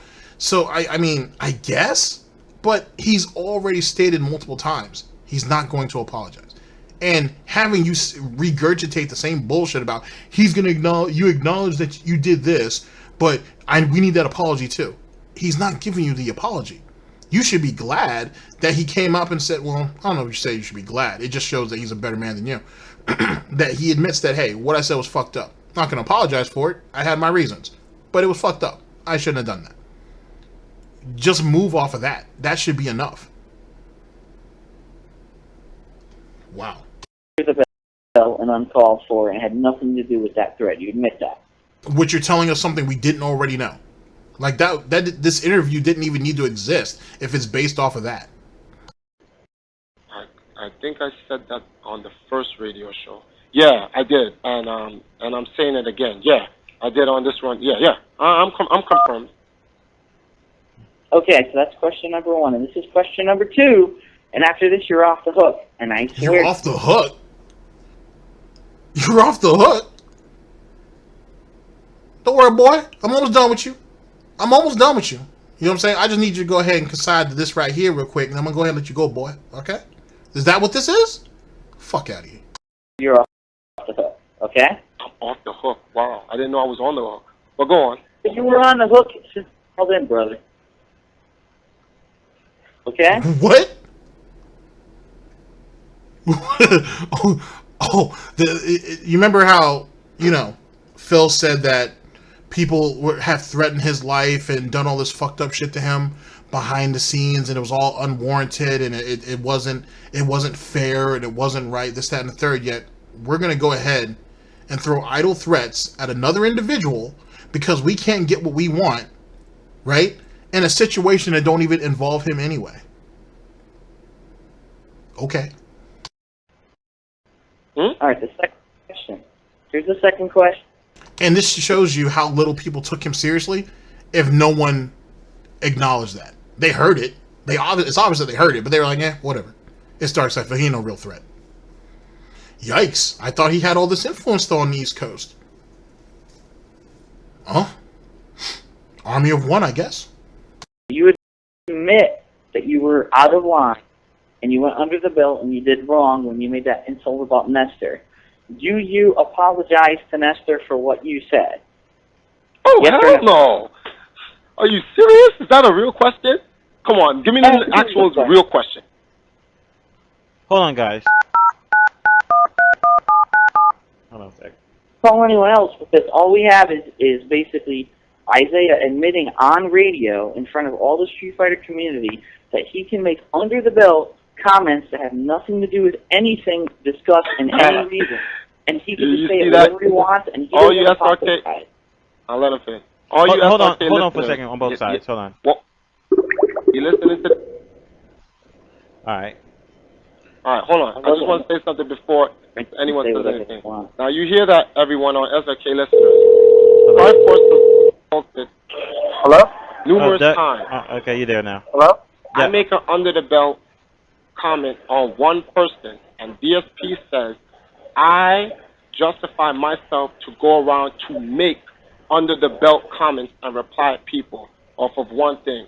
Let this be a lesson to any of you guys who want to become pro fighters and so forth in the future. You have to be careful of how the media or your enemies will try to treat you. These guys will look for that one mistake you make, and when you make that one mistake, being sorry or atoning doesn't mean anything. That's funny because DSP says the exact same thing. Oh, these guys will look for that one little thing, that one little moment of weakness, right? And they'll use that to turn it into some big thing. But as Triforce just said, well, if you apologize or atone for your mistake, they'll still come ahead and use it against you. But Phil don't even apologize. He don't atone for anything until years later. If he even does that. Did he ever apologize to Buscus, to iJustine, to PewDiePie, to Markiplier, to Ninja, Dr. Disrespect? To John, well, I'm sure he's apologized to John in a drunken stupor every couple of nights. To Panda, did he apologize to anybody? No, not at all. It was a moment of weakness. You guys should just take it as such and leave me alone. But yet, how much of an apology, how much does that apology really mean if you keep doing it? If you keep fucking up, what does your apology really mean? And especially when he fucks up and people call him out on it immediately, you get banned. He's quick to go ahead and slide you off the board so he don't have to hear you and no one else has to hear you. But then he wants to come back later on and say, I messed up, man. I screwed up, okay? You know what I mean? It is what it is. You know, you know what I'm saying? I'm a fallible human. I make mistakes. That's not an apology. That's you acknowledging that what you did was wrong, but that's not you apologizing for it. Which is fair to say that's what Triforce is doing. He's just being more direct about it. What I said was fucked up. Not going to apologize for it, but what I said is fucked up. In both instances, both men are wrong. Just apologize and move the fuck on. But I would accept what Triforce said a little more than over DSP. Especially when DSP keeps making those same mistakes. And new ones. Makes you think. Something that I've learned in life. That doesn't mean it. So no you one admit, cares. No one cares. You're not sorry. No. Yeah, he's not sorry. He already told you that. See how Phil's sitting there trying to paint him into an even... He's literally trying to... he's literally trying to pin him into a corner.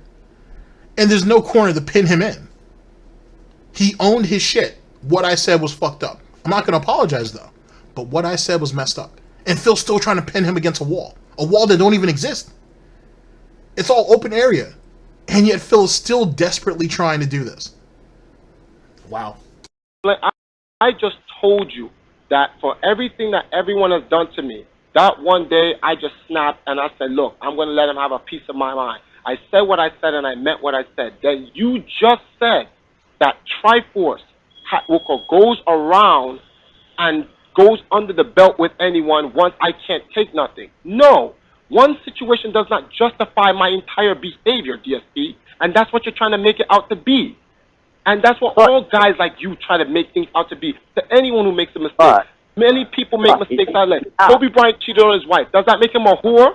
Does he go and sleep with every other girl because he slept with one? Get him! Beat it, man. Get out of here with that. You're not talking to a kid, man. I went under the belt low with Nestor because I didn't like what he said. That's one time. I know a lot of things you do, really, a lot of things you do that's completely uncalled for.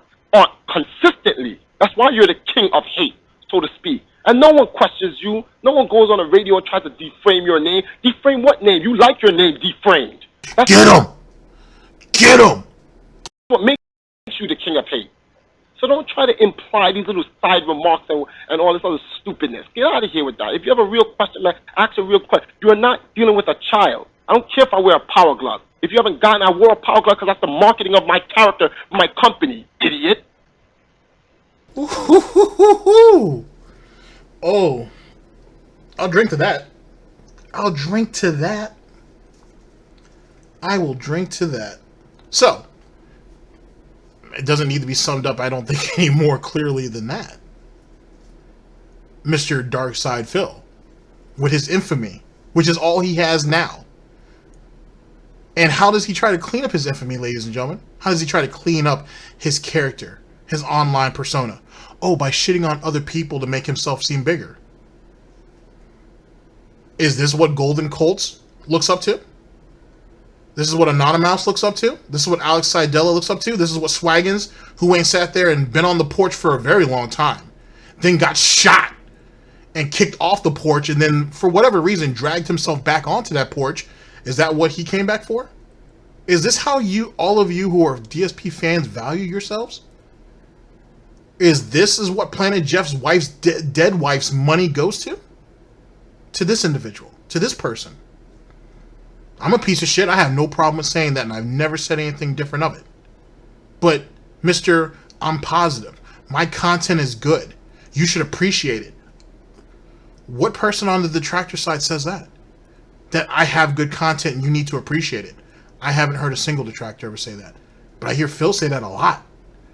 I hear Phil say that, you know, hey, if you guys on YouTube don't support me, I'm just going to have to pull my content from YouTube. Which is an archive, by the way. It's real funny how that's a thing. It's real funny how that's a mark of his character. And it's also really, really funny how Phil says he has his moments of weakness and so on and so forth, and he shouldn't be judged for that, but yet he keeps having them. And so he keeps being judged. And for whatever reason, he's not getting the connect with that. He doesn't understand how 2 + 2 makes 4. But then again, if you've ever seen him add up tips, math must not be his strongest suit anyway. Let's continue. So, you know what? I had a whole radio show dedicated to hating on me, and it was by the owner of this radio station, and I had the balls to call in and defend myself. So for you to say that, number one, I don't like anyone, you know, I'll just let anyone hate on me and that this hate is fake and blah, blah, blah, you're wrong. That's just a persona I put on. Did I say that? At the time, I will not have people insult my personal life and my personal character over Street Fighter. Under no circumstances will I have that happen. I'll insult you over everything because you've kind of put yourself out there on everything. I think your Street Fighter gameplay is patterned at best. It's certainly very repetitive. It's very easy to break.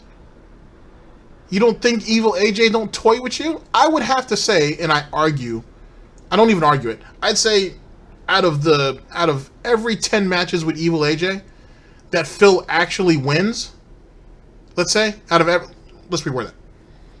Out of 10 matches, right, between Phil and Evil AJ, I say out of the 10, Phil will win 2.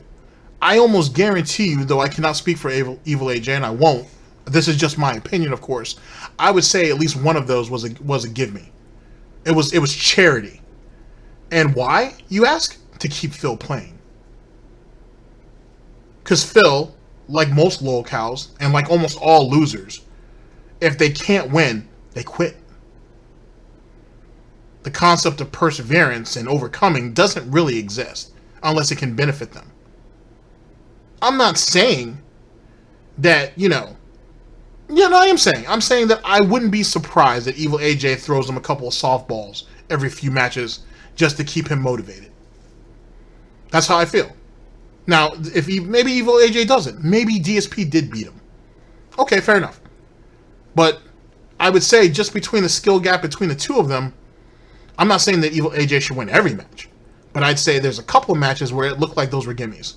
Though it looks like that, go ahead, Phil. Just so I can get you next match. Go ahead, you can have that. And I wouldn't fault him for that. So, with that being said, let's say that is a thing. It might not be. But let's say that's a thing. Imagine you having to get sympathy from your enemies just to keep you moving. The one thing that Phil can hang his hat on, amongst all else, ladies and gentlemen, is Street Fighter. Super Turbo in particular. That's the only thing that he has. It is the only thing he has in life that he can really say that he has some value in. He can sit there and tell you all this thing about YouTube and whatnot, that it made him whole, or whatever pathetic excuse that he has to say when it comes to that shit. He can say whatever the fuck he wants to say about Twitch. But in actuality, Street Fighter's all he has. All he has. Not much of anything else. And it would be a shame, ladies and gentlemen, if someone went back and looked at all of his old matches and carved all of that shit up to actually show definitively that it is all just pattern gameplay. That he really can't adjust on the fly. That he can't adapt. And that if he doesn't get the lead on you early, he's probably going to end up floundering and then having a bunch of excuses on why he lost. It's almost as if he was recognized for one thing and he wrote it out. And for whatever reason, he couldn't grow his skills and abilities. And then because of that, he never ended up really getting anywhere. The best he did was Evo qualifiers for a game that didn't mean too much to people anyway, unless he was playing, on like a real level. You know what I'm saying? Like, for example, that tournament that him and John went to, and he lost to John, and John ended up going to Japan. That meant something. An Evo qualifier is an Evo qualifier. I'm not saying that it's useless, because I don't mean to say it that way. But an Evo qualifier is an Evo qualifier. It don't matter if you don't go to the dance. It don't matter as if you do go to the dance and you still can't make it. It doesn't mean a whole lot. So hanging your head on a 4th place finish, this is what he championed. That's what he chose that's the hill he chose to die on. That was his Galtopia last stand. And in actuality, he just really wasn't that good. He's certainly above average. But that's kind of it. There's a bunch of guys that are above average. None of them are, that doesn't make any of them super good, and it damn sure doesn't make them great. And then, if we go ahead and fast forward the clock, now he has to duck people online. He's too scared to go into ranked match. He won't go ahead and do a custom match. He has to go ahead and jump in the lobbies that are just troll ridden. And then they just waste his time. They waste his night. And that's all the enjoyment he gets out of Street Fighter. That's it. Because he's too scared to go to Street Fighter V because he can't compete.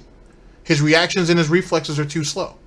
It's too much of a mind game in there to play it as. And it's too fast for him. That's really what it comes down to. That's why he complains about the current speed of Street Fighter now. It has to be slow and methodical. He has to have all this time in the world to consider what his options are. He can't do it on the fly. That's why he was never good at Marvel 2. He probably wasn't very good at CVS. Third Strike is... I suppose it's passable. You know, for every 3 or 4 people that he ends up matching up online. Same pattern play. Third, Alpha's worst. His Alpha 3 is garbage. Especially with Bison.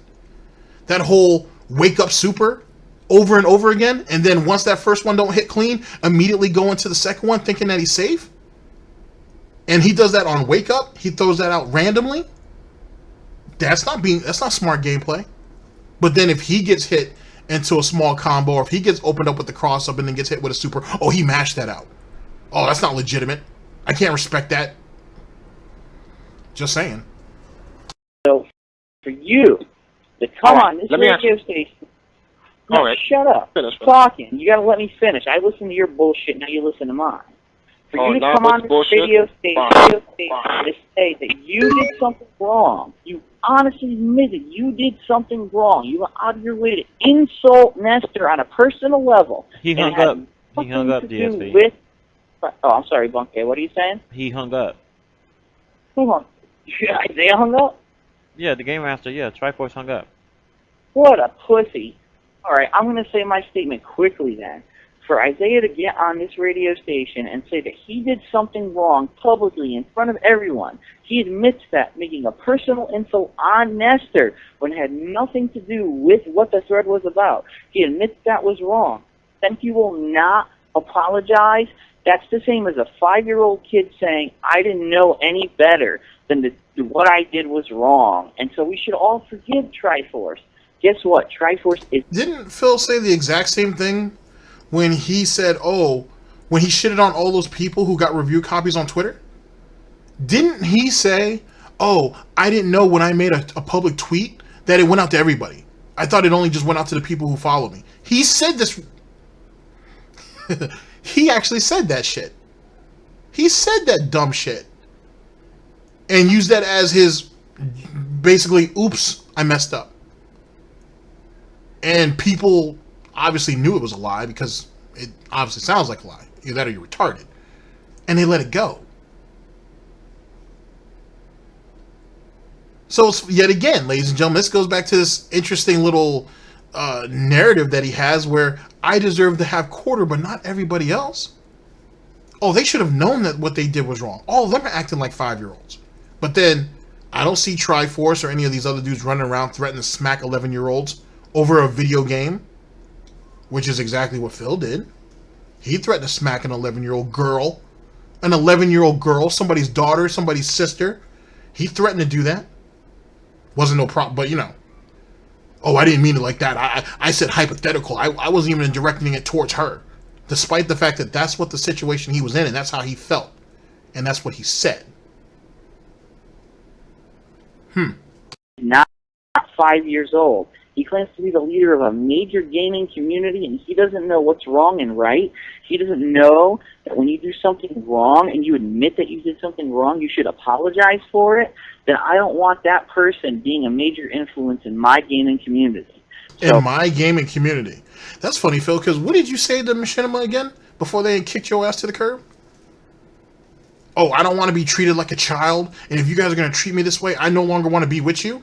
Then they fire you, and then a couple of days later, you come up on there on what looks like a dirty white shirt. You look like you've been crying, and you have to beg children and other people to find you an MCN so you can have all of your videos saved so you can continue to make money. And you gave them 3 days to do it. Maybe less than 3 days. So is that how we take accountability, ladies and gentlemen? Is that how we do it? Since he likes bringing up the 5-year-old argument, is that how a man handles himself? Is that how someone who's had, I don't know, 8-year legacy at that time or whatever? Is that how a man who's had an 8-year legacy has had an online business that has been profitable for supposedly for 8 years, but yet, you know, he's begging for, you know, the bare minimum? Is that how he conducts business? But we want to keep fishing out for an apology.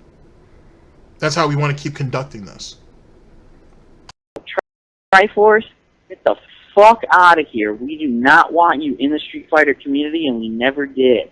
If you ever... Wait a second. Didn't he say that to, what was that guy's name? I don't want you here. No one wants you here, including me. DJ Runo. Didn't he say the exact same thing to DJ Runo? And that wasn't even the real DJ Runo who did some of that stuff. That was a false DJ Runo. That was Liquid Runo who did all that. But he ain't sat there and made a public statement about DJ Runo, basically saying that, hey, no one wants you here, including me. Oh my. Maybe, ladies and gentlemen, especially for those of you who are DSP fans, maybe you should yet again take another example of what he really thinks about you. Because I've always said, because it's true, that Phil is someone of who falls into a pattern of his behavior. That's all he does. So if he would say that about DJ Runo, if he would cast off Swaggins, if he would go ahead and stab Brightside Viking in the back, then what the hell do you think he's going to do to some of you who are still there? I'm not saying become a detractor. I'm just saying maybe you should look out for what your self-worth is. Because he's not. You're supposed to be there to be entertained, and yet he goes ahead and bombards you with bullshit in his life because he was a fuck-up and made a bunch of mistakes. Maybe, just maybe, there should be a self-evaluation of what people think of you and what you should do about that. I don't know. Try to pull that shit again and make a personal insult against someone, we will expel you from this community, whether it's online or it's in person forcefully. This is my statement, and I'm sticking to it. If you make a personal insult about me, shit that you do not know the truth about in real life, I will make you pay for it in real life, since that's where you like to fucking stick your fucking dick where it doesn't belong. Ooh. Oh, wow. So if you say a negative statement at all about Phil or one of his friends, he's going to come and get you in real life. He about that work. Oh, wow. So wait, now let's talk about that for a minute then. Let's talk about it. So since we're all about putting in that work, you know, anybody in real life who need to go get it, I mean, aren't there a couple of people currently in the Detractor community that need to go and get it? Who need to have apparently hooves put to them? I'm just saying. Even though what those individuals said about him was true, they weren't lies. It was true, but it hurt him in his business, though. So I guess hooves should be put to them then, yeah? I don't need to name no names. You guys know who the players are. I guess Phil needs to go and get them. I guess Catherine needs to go ahead and get on the phone or get online and start getting them plane tickets ready. I mean, he did say that if he ever had a chance, he'd go over there and see what's up with Be Awesome One. And he was willing to go ahead and fly to Europe for that. So I guess he don't mind putting hands to everybody else in the United States. Right? I want you to think about this for a minute. Let me try to be somewhat serious, even though I was serious with my previous statement. This, yet again, is all over video games. At the end of the day, no matter what was said, whatever the case may be, this was all over video games. And yet, this right here is Phil threatening violence on an individual. Similar to what he did to Mitch Dyer. Similar to what he did to other people in his YouTube community. Or in his YouTube career, if you will. Which is funny because Phil talks about all this shit like this was his past life and so on and so forth. He's moved on to bigger and better things. But it's funny how all the pig shit came dragging along with him. Same type of behaviors, same type of little quirks and whatever, same little idle threats. It's all here. Didn't learn a goddamn thing. But yet, his critics, or the people who point his bullshit out, or the detractors or whatever, they're all at fault. They're all the real problem. What's that other infamous statement that Phil has?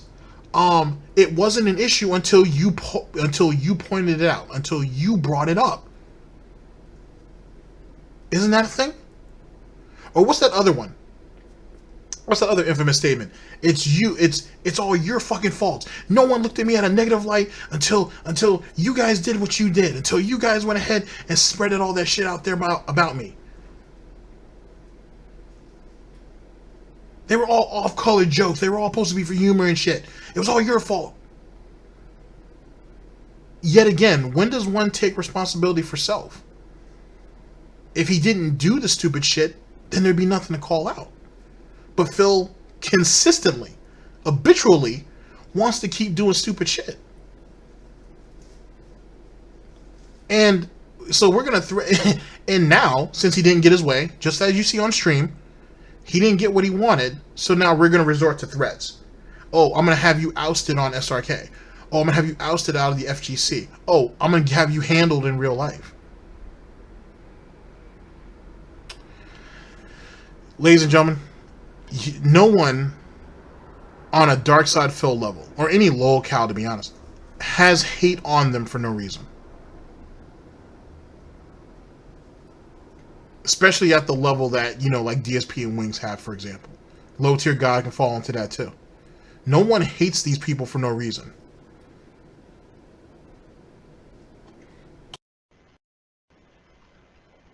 Okay.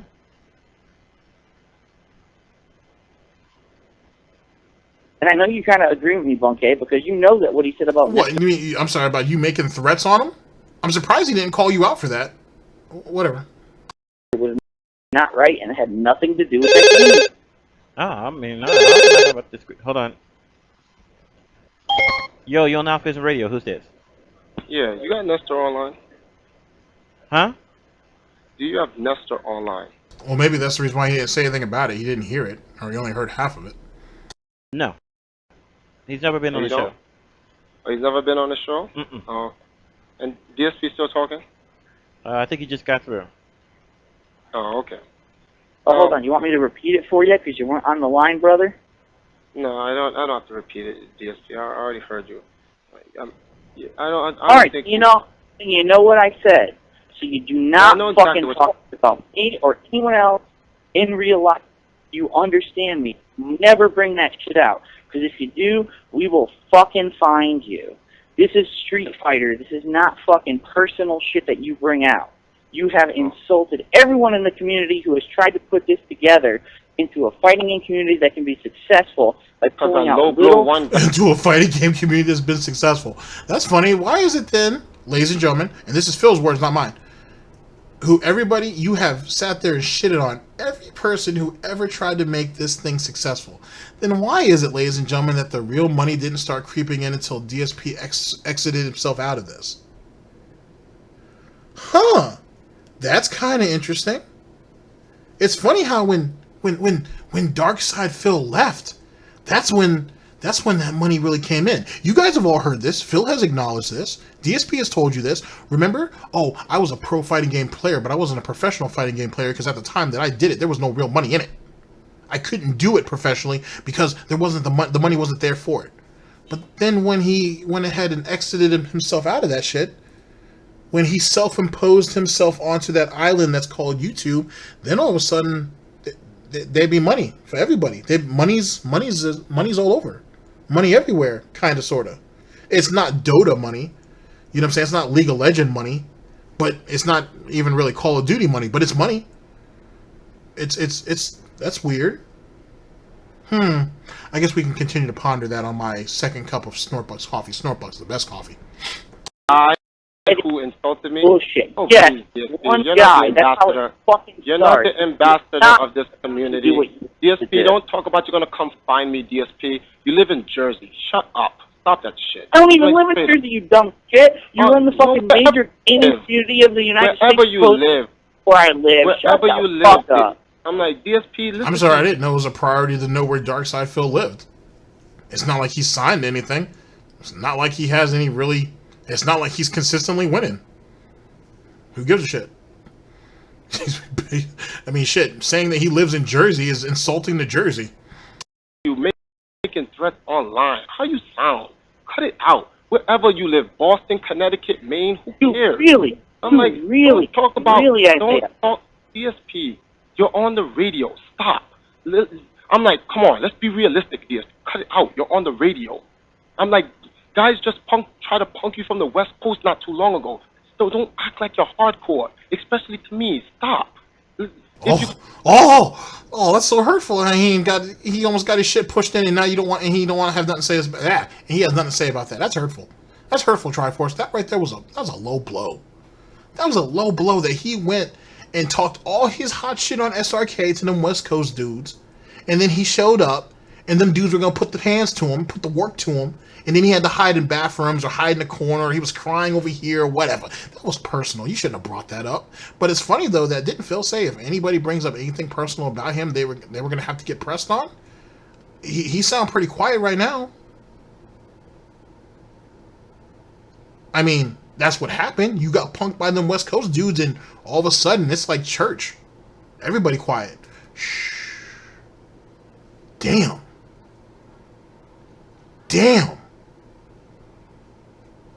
That's crazy.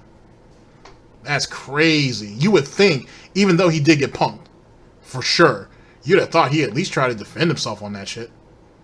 Not a word. Nothing. Nada. Wow. I'm gonna have a discussion on the radio. It's one thing to not agree on the same viewpoints, but don't go, oh, I'm gonna find you, try to cut it out. Really, let's be realistic. Like Be Awesome one. Right? Some online silly shit that caused Phil to overreact on some dumb shit. Then all of a sudden he have to go out and find people. Gotta things need to be done. Stuff needs to be handled. Whew. Wow. I don't know who you guys would consider to be like the top 3 guys in the Detractor community, but you might want to reach out to all of them and let them know. Phil got a list. You know what I'm saying? Phil got a list. Wow. Stop it. All right? Now, back to the main point. You missed what I said. I understand what I did was wrong, and I already told you I admitted it. I already told you why I'm not going to apologize. I'm not going to apologize because I wanted Nestor to feel the same pain I felt when every time someone said, because that's me. It was under the belt. If I felt that that's the only way it was going to get to him under the belt, then that's the way I felt. There's a lot of people that do things in life. You have to be realistic with yourself and realistic with life on DSP. This is not kindergarten. You're talking, listen to what you just said. You're trying to talk to me like I'm some 4th grade kid. Whenever you do something wrong, Triforce, and you know it, you got to apologize. You can't go around doing anything realistic. That's funny because isn't that kind of the same mentality he has on his streams currently? He's got to herd all these little kids together like it's some type of preschool class and shit and teach them right from wrong and make sure that they follow all those rules. You guys remember that, right? These are all... He's not a children's entertainer, by the way.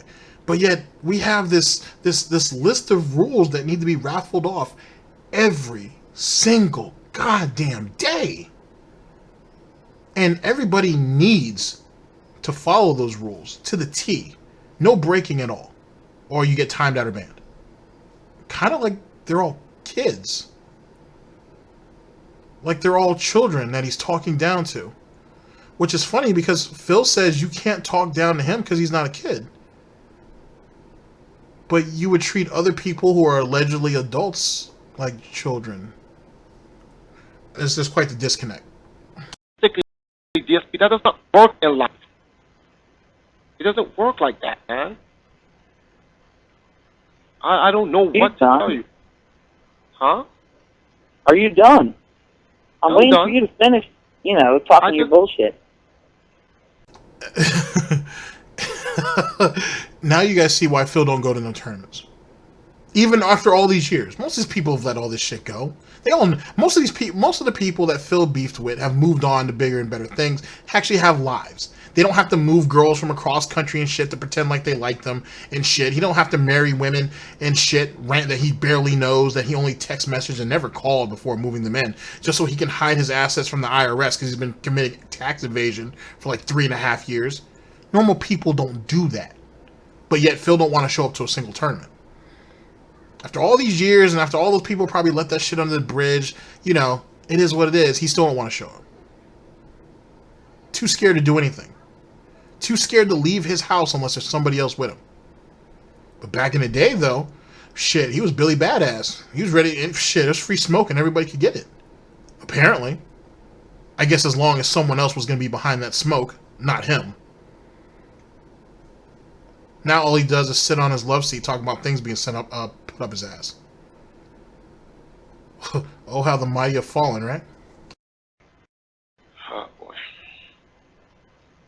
So, what is the point of this? And then, sorry, I should have waited a little bit, but fuck it. And then they're still trying to be patient with him. They're still trying to give him a little bit of leeway. They're still trying to give him leverage. They're still trying to accommodate him. Instead of putting his ass into the dirt now, and I don't mean put in like literally, because that's too easy, but instead of actually shutting his ass down, they still are trying to kind of work with him. You know what I mean? Like they're still kind of not coming out their face to try to really put him down like the way that he was trying to put them down. Amazing. It's amazing that people gave him this much leverage. And not just in the FGC, but over here on YouTube too. And on Twitch. And on Twitter. I understand that he's so pathetic that he's not worth it. I can see that at times. But that don't mean he's going to stop. And if everybody really wants Phil to learn something, then why isn't anybody willing to really shut his ass down on it? I mean, don't get me wrong. I'm going to contradict myself slightly. It's funnier watching Phil fail on his own. It's funnier watching Phil... I've already answered my own question. It's funnier, and it hurts more, for him anyway, to watch Phil destroy himself. I really did contradict myself, because the whole thing I've always talked about, I've always preached here, is you give him enough rope and he'll hang himself. It's just amazing how he was able to slide so many times. It's really, really crazy. If it was anybody else besides DarkSydePhil, they had gotten pressed. They had gotten pressed heavy. And trust me, there was a lot of shit. If you're willing to look, there's a lot of dudes in the FGC who ain't popped off heavy and got themselves into some real ugly situations and whatnot. I'm not going to go off and say that it was deserved or it weren't, because at least some of what I read wasn't. Jesus Christ. A lot of it was just, it didn't need to go there. It didn't need to go that far. But no one wanted to back down, and then next thing you know, there's a dude on the ground busted the fuck open, and there's just a bunch of dudes around him like, it didn't need to be like this. Phil is very lucky he was never in one of those situations, despite the fact that he's threatening that on somebody else. And everybody acting like church mice and shit. Or at least on the show. I understand you're the host of it, but you should have something to say about that. You know what I mean? Like, you should have something to say about that. Like, hey, man, we're not trying to bring violence into this. Now, granted, I may have spoken a little too soon, but at least right now, that should have been said. The point is to tell you, that you will, under no circumstances, go around saying whatever you want anymore. Yes, there's freedom of the United States of America, but there's a very fine line drawn between freedom of speech and personally insulting someone. Usually that freedom of speech not go around my community saying whatever the fuck you want. You will but not. Phil can go ahead and sit on his love seat and say what the fuck he want about a bunch of people that he don't know, and he's barely had little, if any, interaction with, and it's all right because it's his opinion. I'm sure somewhere in Galtopian law that's written that, you know, he can say what he wants and it's okay. But for everybody else, though, you know, you got to take your freedom of speech with with some liberty there a little bit. Can't say everything that you want. Fuck out of here. People who have never done anything to you. I will not. You understand me? So you're trying to say that what I did to Nestor was completely unprovoked. I just did it because I had nothing else to do with my time on SRK. That's what you're trying to suggest, right? You took your anger from about 3 to 4 years worth of hate on the Empire, and you directed it towards one person that maybe deserved 1,000th of that hate. And you're trying to justify that that's correct. I wasn't trying to justify anything. You're trying to say I'm justifying. I already explained to you I wasn't trying to even give an excuse. I already admitted that it was wrong. You stop saying I'm. Wait a second, real quick. Doesn't Phil say the exact same shit too? Oh, you know, man, I might be in a bad headspace. I might do this. I might that. I might say some things. You know, don't take it personally. You know, that's just how I feel at that time. You know, I'm a human and shit. You know, I make mistakes. Man, the hypocrisy is bullshit. The hypocrisy is bullshit in this. The amount of patience people have for him is amazing. It's absolutely amazing. Trying to justify. Stop trying to paint the picture. Let me show you what the real picture is. Oh my God! You've told us what the real picture is 100 times, and we don't want to. Then why do you keep trying? Then why do you try to keep repainting the picture? Because saying, oh, under no circumstances. Because it's the picture that he doesn't want to paint. He thinks he's so close to getting you that he don't want to give up on it. And I know people like to say on SRK, or not SRK, some people actually did say this on SRK, but a lot of people say on Twitter, oh, he's stubborn. No, he's not stubborn, he's fucking stupid. That's what he is, he's fucking stupid. Stubborn means he has a purpose. He has no purpose. When you're going to ever say again. But if I say it again, DSP, what are you going to do?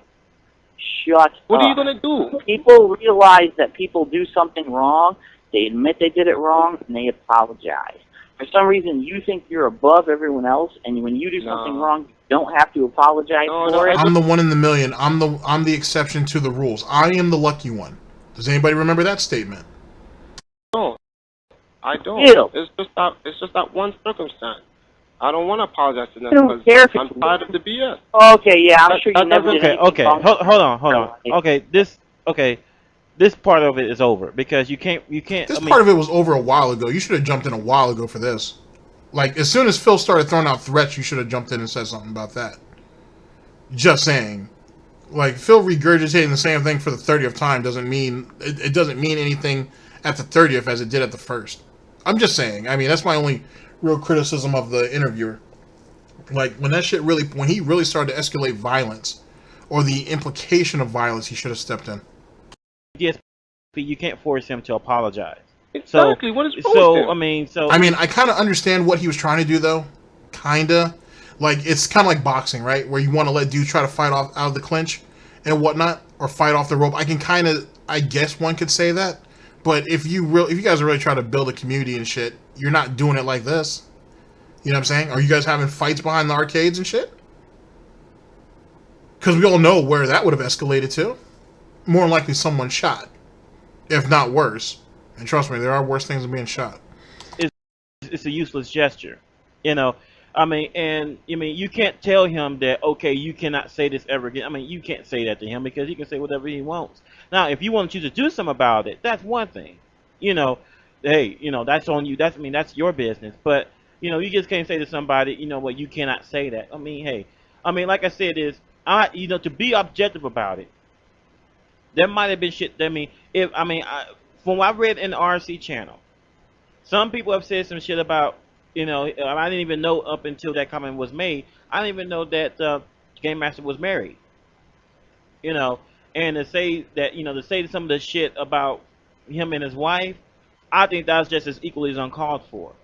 You know. But no, hold on. But no, wait, don't get that twisted, because Nestor never said anything about my wife. I know that I know he didn't. I'm just saying is that, you know, that there's been shit that's been said from both sides. To me, you know, just I mean, because I don't think it's just you versus Nestor. I think no, it isn't.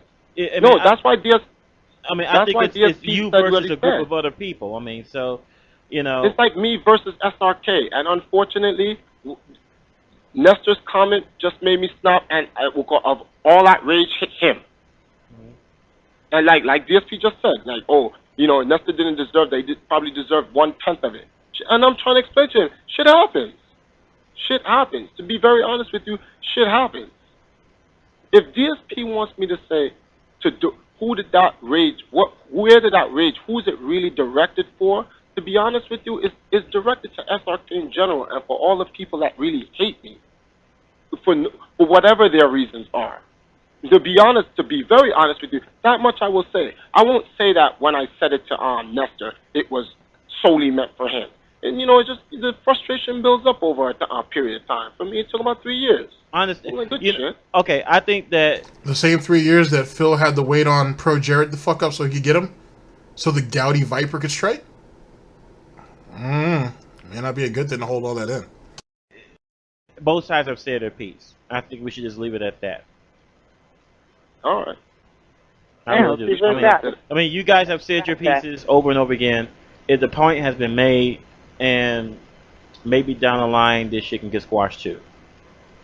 No, Yeah, let's time heals leave it everything. at that. Let's leave it at that and say that less than an hour, well, actually a little bit over an hour ago, Jim Master was on the same radio station. He knew he did something wrong, and he admitted it, and he apologized. I respect him immensely. But for the same situation, someone to come online and admit they did something wrong, and then say that they're not sorry for doing it, that's the wrong kind of person to be leading any kind of a community, and that's why people will never take Isaiah seriously, period. That, ladies and gentlemen, was that ching that I've been waiting for about an hour. That's it right there. Think of everything Phil just said about how he conducts himself, how his behavior is on YouTube, on in the FGC, I should say, and on Twitter and on Twitch. How he acts, how he don't want to apologize for anything, how it's everybody else's fault, how the whole world's out to get him, and he wonders why no one respects him. And the people that are surrounding him, who cares? I've seen some of them try to argue with other people. It's not exact. He's not winning. He's not winning. He really isn't. So I'm glad, yet again, this is this lack of self-awareness that we all like to joke about. There it is right there. Clear as crystal. As clear as a snot supposedly going down his throat. If it's probably not clear. My bad. Whatever. You know what I mean? You don't want to apologize to anything. You don't want to own up to shit. Everything that happens is not your fault. It's somebody else's fault. And you expect people to respect you. You expect to have credibility. You expect to have influence. I doubt that you ever had any of those things. And even if you did, you would have misused it anyway. I'd like to say that it was a fucking waste, but it wasn't. Okay. All right. Any more questions? No. I mean, actually, the only thing I can say is thank you for coming on the radio station and to answer some criticism. That's basically all I can say. And DSP, thanks.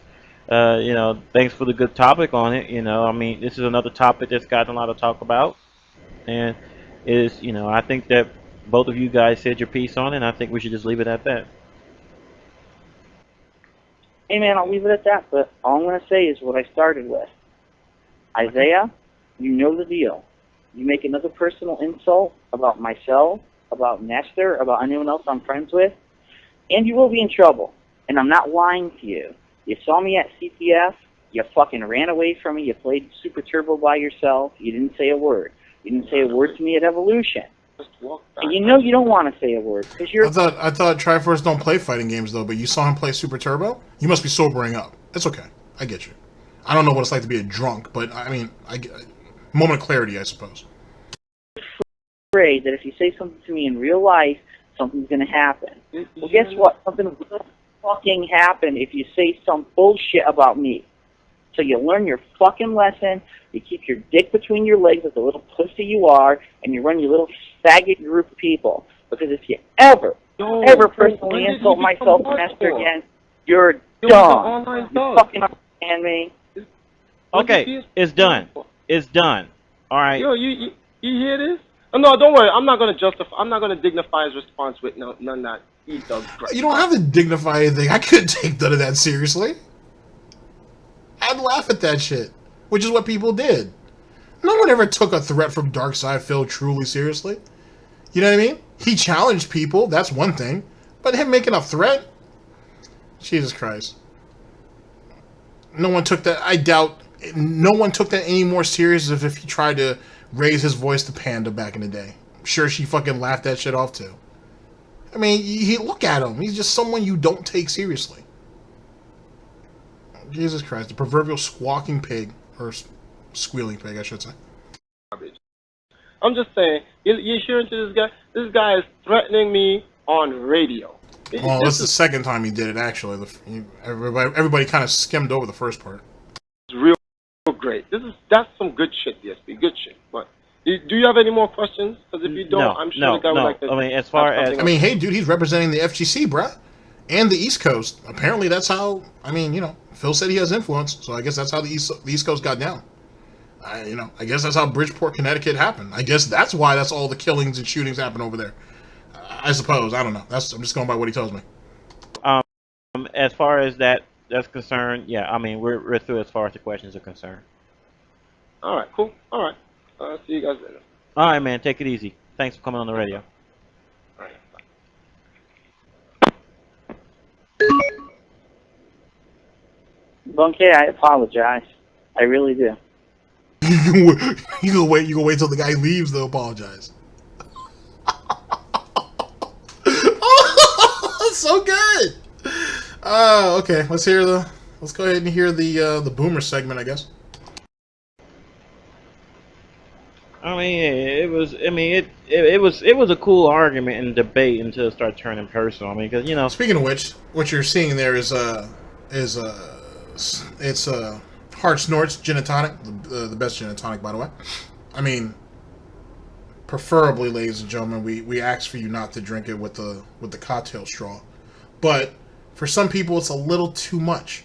It's just a little too hard. So we would recommend that you just please don't snort and drive. You know what I'm saying? And please snort responsibly. It's very important. This public service announcement was brought to you by GTG Network and Productions. Oh, what a drunk. What a goddamn drunk. You know, you got to be careful with that shit, though, because if he wanted to be an ass about it, and if he wanted, I mean, like, this shit could be recorded, man. And, I mean, if something happens to him... Shit could be recorded, man. It is recorded, bruh. And you see all this shit on the radio, that shit can't come back on you. And as small the chance that might be happening, you know that's true. I just wouldn't do that. You know, because, I mean, first of all, all it is it's like a kindergarten type of fight. You know, I'm gonna kick your ass after school if you know. Blah, blah. It's just not worth it. You know, it's not worth going through all of that for. I mean, look. This is how I feel. I feel that what was said was wrong, but I also feel that it's not the entire story either. Who knows the entire story? I mean, that's no, it's fine. Okay. Yo, Ben, can you hear me? Yeah, I can hear you. I don't. All right.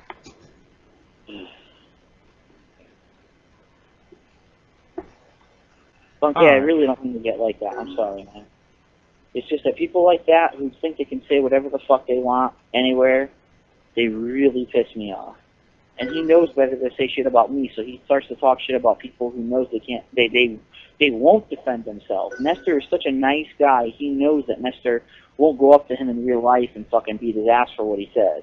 So that's why he says it. That's why he picked Nestor out of all the people who said negative shit about him in that thread.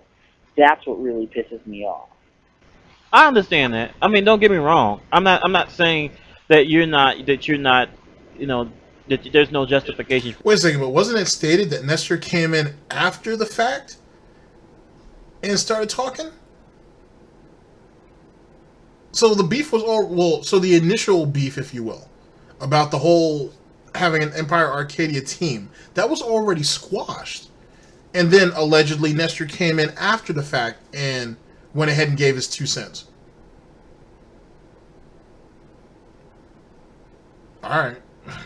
For you being mad, I mean, I think there is. I mean, I read a comment. I don't know Nestor from Adam. You know, I think the comment was under the belt. You know, but at something like this, I mean, like I said, it's like it's just a saying. There's one side, there's the other side, and there's the truth. You know what I'm saying? I mean, what I'm going to say about it is the comment was uncalled for, but I mean, like again, I wouldn't take it so far as to start saying if you say some shit about me because if anything happens to that dude, even if it has no relation to you, anything happens to that dude, I mean, and someone happened to have a recording of this, look what DSP said. You know, this dude basically threatened him on radio. I mean, I don't want that shit. I just don't want that shit coming back because that I mean, it can turn real ugly. You had a friend that was shot that was in the Street Fighter community.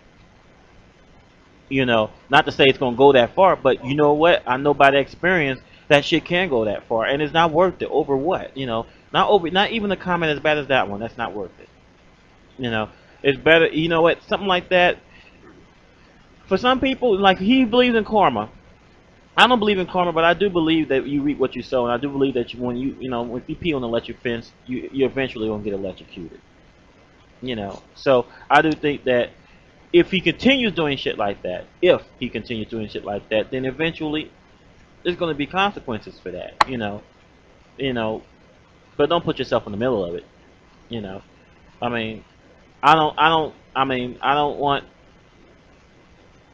not gonna, make this into a whole bitch out session about Game Master because I don't know the guy. I mean, I just know what was said, and I try to keep that in mind because people have a habit of saying things from their own point of view, even if it's something that's true. You can manipulate things to make them mean something that it really isn't. You know, that's just life. You know. So, right. But again, that wasn't what happened. He didn't manipulate anything. He knew what he was saying. And well, yeah, he did. I'm not saying he didn't say it, and I'm not saying he didn't mean it the way that you read it. But I'm just saying it's like somebody. What he's trying to say is that it's still not the full story, and you don't know the ins and outs of it. And as Phil likes to go ahead and use as one of his pathetic bullshit excuses, you don't know what was going through his head at the time. You don't know what he was going through at that time. Even though he did kind of tell you that, hey, he had a lot built up. He caught him on that day at the wrong fucking time, and he got it. Which could be said for most people. But for you to demand an apology from them is foolish. And then for you to turn around, and twice, by the way, in this podcast, you threaten violence on him, definitely isn't going to help you. Because I don't see Nestor taking no bullet for you, if one was inclined to do so. Thank God it didn't happen. But I don't see Nestor throwing himself in line of a bullet for you. Nor should he. It's funny how you're going ahead and running your mouth off on Nestor's behalf. And if shit go down, Nestor ain't going to take none of that hit because he's not sitting out here talking this shit. It's you that's going to take all that. All of it. And for what? To go ahead and go against somebody who's already not, at least amongst most people in the FGC, wasn't well liked anyway?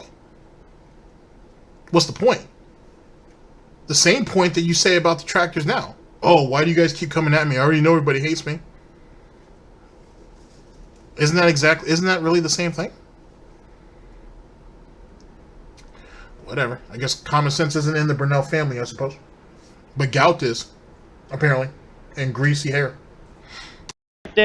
You know what? You're mad. I think you're more frustrated for the fact that he's not going to apologize for it. Oh, yeah. He's definitely looking to get off on that. He should. Hey. I might be inclined to agree, but you know what? It's nothing like that. Maybe tomorrow, maybe next week, maybe next year. he'll patch up things with Nestor. You never know.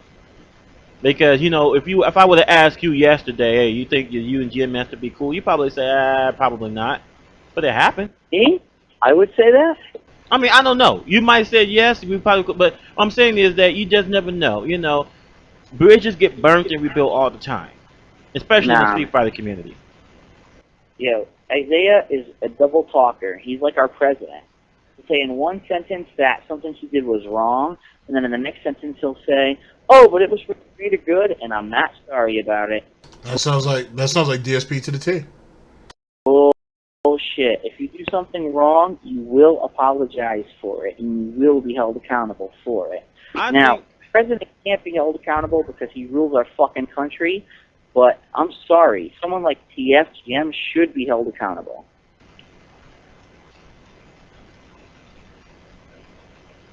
I mean, well, okay, yeah. I believe that when people do things wrong, they should be held accountable. I mean, but that's not me, and that's not you. Unless we're not. It's not like he's your child. You can't spank him on the butt for doing something like that. If you're gonna take it in your own hands, then nothing good gonna come out of there except jail time or something like that. If it gets that serious. For something like that, you just gotta hope that at some point in the future that it all gets resolved. That's all you really can do. How sad is the state of our country? We just had a guy who, his daughter, his 2-year-old daughter, came up to his wife and said, "Our next door neighbor abused me." The next door neighbor was a pervert. This guy was constantly standing in the window naked. He was known for being a pervert in the neighborhood. And the girl goes up to her mother and says, "This guy, I went next door one day and he tempted me with candy and he grabbed my vagina or whatever." And the guy, the father was so enraged, he went next door with a butcher knife and he cut the fuck out of the guy who was dead. And now he's in jail and he's going to be on trial for grand murder because he killed this guy who abused his child. What the fuck kind of do we live in where someone can get away with a dirty deed, completely 100% proven that they're wrong? This guy, Isaiah, admitted he's wrong, and we have no recourse to punish him. What the... Now, a couple things. One, bringing politics into this is stupid. Two, his other analogy, that's on a whole nother level, dude. That's on a whole nother level. And as someone who makes rather egregious examples, you didn't need to go there with that whole situation with the kid and all that. And we live in a society. You going ahead and you're going to murder every person who does everything to you that is wrong? Is that really how you want to do that, Phil? With both of your little battle axes in the house, one downstairs next to the fucking front door and the other one behind your bedroom door? You do realize that the first person who breaks into your crib, you've already given them a weapon. By the time they get to you, guess who's going to be more scared? Anyway, so that's kind of our first example, if you will. Secondly, for all of you out there who are like, well, or for some of you DSP supporters, I should say, who said, well, maybe Phil should get a gun. Maybe he shouldn't. There's a reason why people like Phil shouldn't own guns. He's a paranoid sociopath. The probability is higher that he would end up shooting a neighbor or even Catherine, his soulmate, his wife, before anybody else. And then what is DSP going to say? Is he going to go to court and say, it was the detractors that made me do it? No judge want to hear that. You have a woman dead or paralyzed or disfigured or who's in a coma for the rest of her life. I'm going to use Kat as the example since she's the closest one to him. You really think a judge or a jury gives a fuck about anything about some online bullshit? Nah. They're not going to give a damn about any of that. Phil gets to go to prison for the rest of his life. And since he already has an obsession with things being shoved up his ass, he's not going to have too much of a problem. He gonna feel right at home. Apparently. Because he don't got no fight in him anyway. You can't sit there and have a moral compass and then bend it and shift it to positions that you want.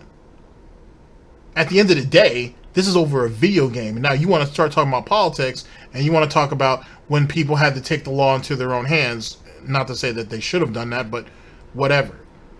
The guy acted on emotions. He did what he did. He's going to have to serve his time. Right or wrong, win or lose. Should anybody put a hand on a child? Absolutely not. So he went out there and he did what he did. And now he's going to live with the consequences. End of story. And in situations like that, and this has been proven, for the one pervert that he may have seen, or who actually sadly did whatever to his daughter, whatever that situation was, there's probably two others looking to do the exact same thing, and they got away. Phil didn't think about that, did he? What kind of a society do we live in, man?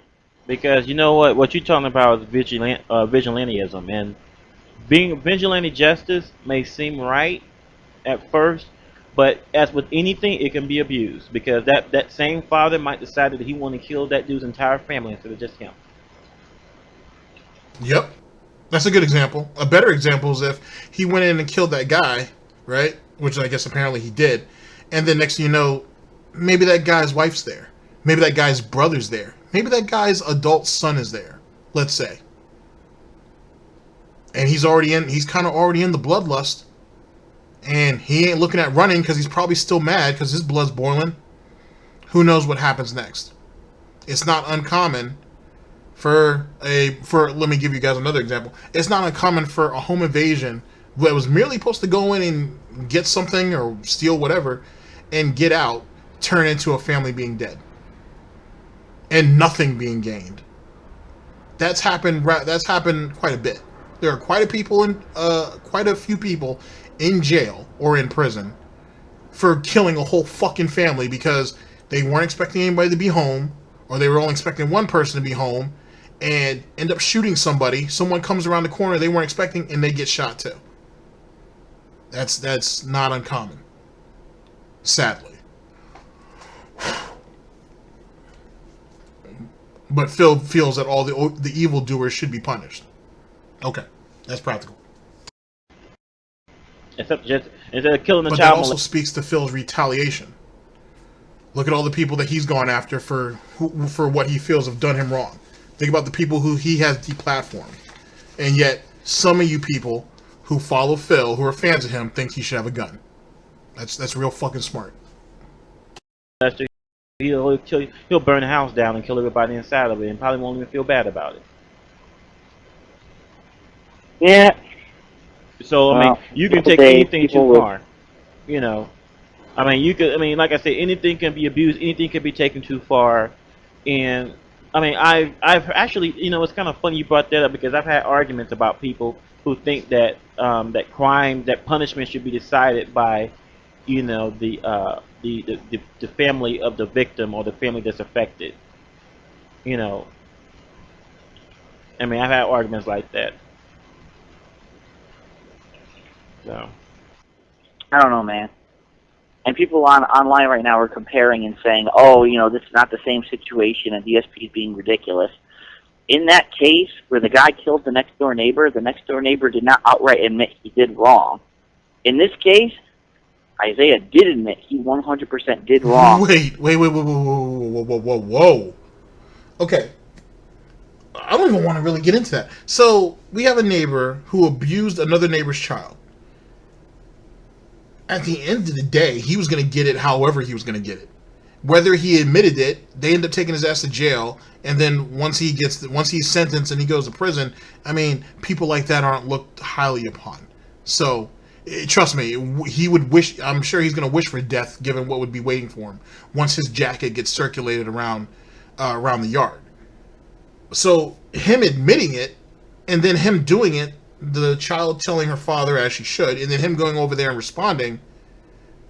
Neither one of those situations are any better. But Phil makes it sound like, oh well, if the guy apologized, it would be less bad. How do you figure? How the fuck do you figure? Shit, last time I checked, Jeffrey Dahmer didn't admit to shit until he got tried and convicted. Or he didn't say he was actually remorseful about it until actually got tried and convicted. And then the barbell fell on his head. Womp womp. Actually, it didn't fall on his head. He got beat down with it. If I remember correctly. Yeah, he got beat to death with a barbell. No one admits shit to shit when you still think you have a chance of getting away with it. And you admitting that you're sorry is, in any case, especially when if you want to go ahead and get onto this type of level of it, is egregious at best. You think Charles Manson apologized to the people that he killed, or his influence, or the people he had influenced had killed? Dude, they're still trying to link Charles Manson to murders, and he's dead. He's already dead, and they're still trying to link. There's still cases open that they're trying to link to him. Same thing with Ted Bundy. Same thing with John Wayne Gacy. I was just reading an article recently. I was going to talk to James Lesser about it, where John Wayne Gacy, if any of you guys know, the killer clown, the dude who had all the fucking bodies under his house and shit, there are like something like 25, 30 other cases that they think they can link him to. The guy's dead. The guy is dead and gone, rotting in hell, and there's still cases they want to link to him. So with that being said, Phil, is he supposed to go ahead and come up from Satan's ass crack and apologize for killing those people? He's already dead. And even if he was alive, he would have still denied it. Just like all the fucked up shit that you've allegedly done and you never apologized for. Certainly it wasn't murder, but Jesus Christ, you ain't fucked up quite a few people's lives. It's funny how every person DSP gets associated with, or he's involved with it for any period of time, somehow end up getting fucked up in some way, shape, or form. He's worse than a scourge, if you think about it. He's worse than bubonic plague. Because once you leave, Phil, it don't wash off. It don't go away. People make the thing now about because I remember Agent Proper, shouts out to Agent Proper, sent me a thing on Twitter about I don't know, one of those dudes that just recently got doxxed. The guy who helps Phil with the Minecraft shit. Sorry, I can't think of his name at the moment, but the dude got doxxed and whatnot. I don't condone doxing, but the dude got doxxed. Just for what? Throwing little bits of money at Phil? You know what I mean? Unless he was doing some shit on the back end that we don't know about. That's what Phil does, though. Everything he touches, he infects. And then he wants to say, no, like, oh, well, it's their problem. It's all their fault that he got doxxed. But you're actually the cause for the kid getting, or for the guy or whoever, getting doxxed. It's still, you still hold the brunt of some of that responsibility. Why is it that everybody who helps DarkSydePhil ends up biting it in the end in some way? Does anybody not notice that? Brightside Viking, Swaggins, Tevin. Tevin theoretically in bled for this too. What the fuck? Like, when does it all stop? But it don't, because it's not Phil's fault. He's a fucking sociopath. So he wants to keep doing what he's doing. Everybody else be damned. And this is just one instance in the FGC. There's a bunch of different times where he ain't fucked around and done some dumb shit to get him into a situation, or he interjected himself into a situation that had nothing to do with him. Nestor's your friend, sure, absolutely. And I even question that.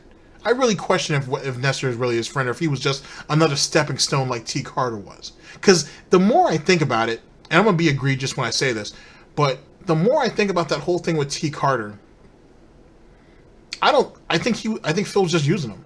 I think he saw somebody who was close to him, who had a whole lot of talent, and he wanted to get as much of it as he could off of it. And he couldn't. And one of my smoking guns on that is Phil's statement that, well, if T. Carter didn't die, I would probably be one of the best Street Fighter players out there.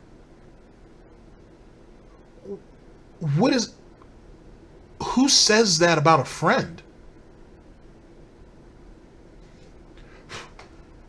Let's go back to the John and Howard interview about how this is supposed to be a brotherhood, right? This is supposed to, they're supposed to be cool and they're supposed to be tight with each other. The moment he hears information about the situation with Scott, what's the first thing he do? Well, what's he ends up doing later on? He doesn't respond to John. I think it was John who told him about Scott. And send him a text message back and saying, hey, man, I'm sorry. Did he send a text message to Scott's family and give his condolences? Did he talk to the rest of the people in that air quotes brotherhood and give his condolences? No, he decided to go ahead and make a video that got monetized talking about it.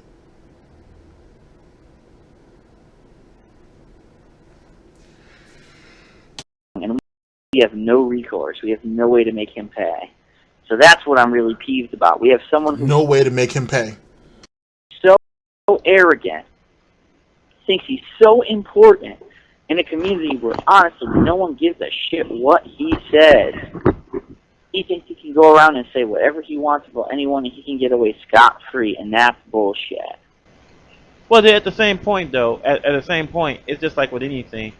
You can't take what everybody say personally, you know, and that's the hard part for everybody, including myself. You can't take what somebody say personally, and to the point where it causes you to become bitter, because then you letting that person win.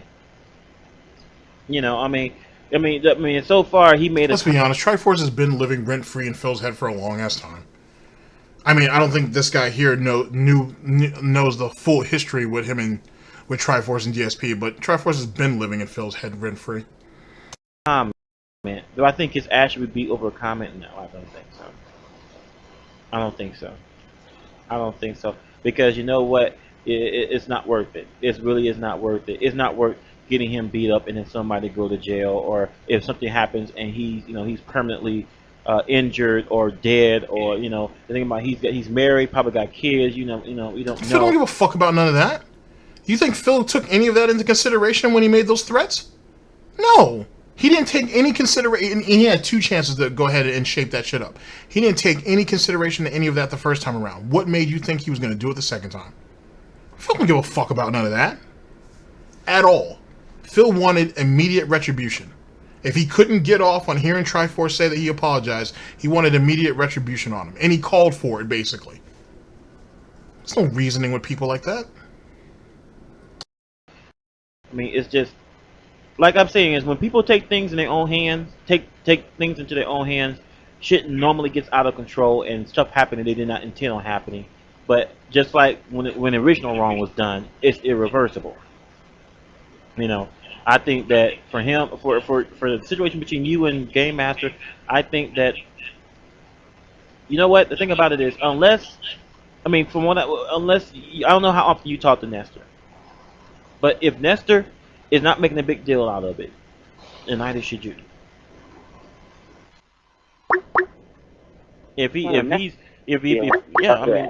Nestor did make. All right, I think this.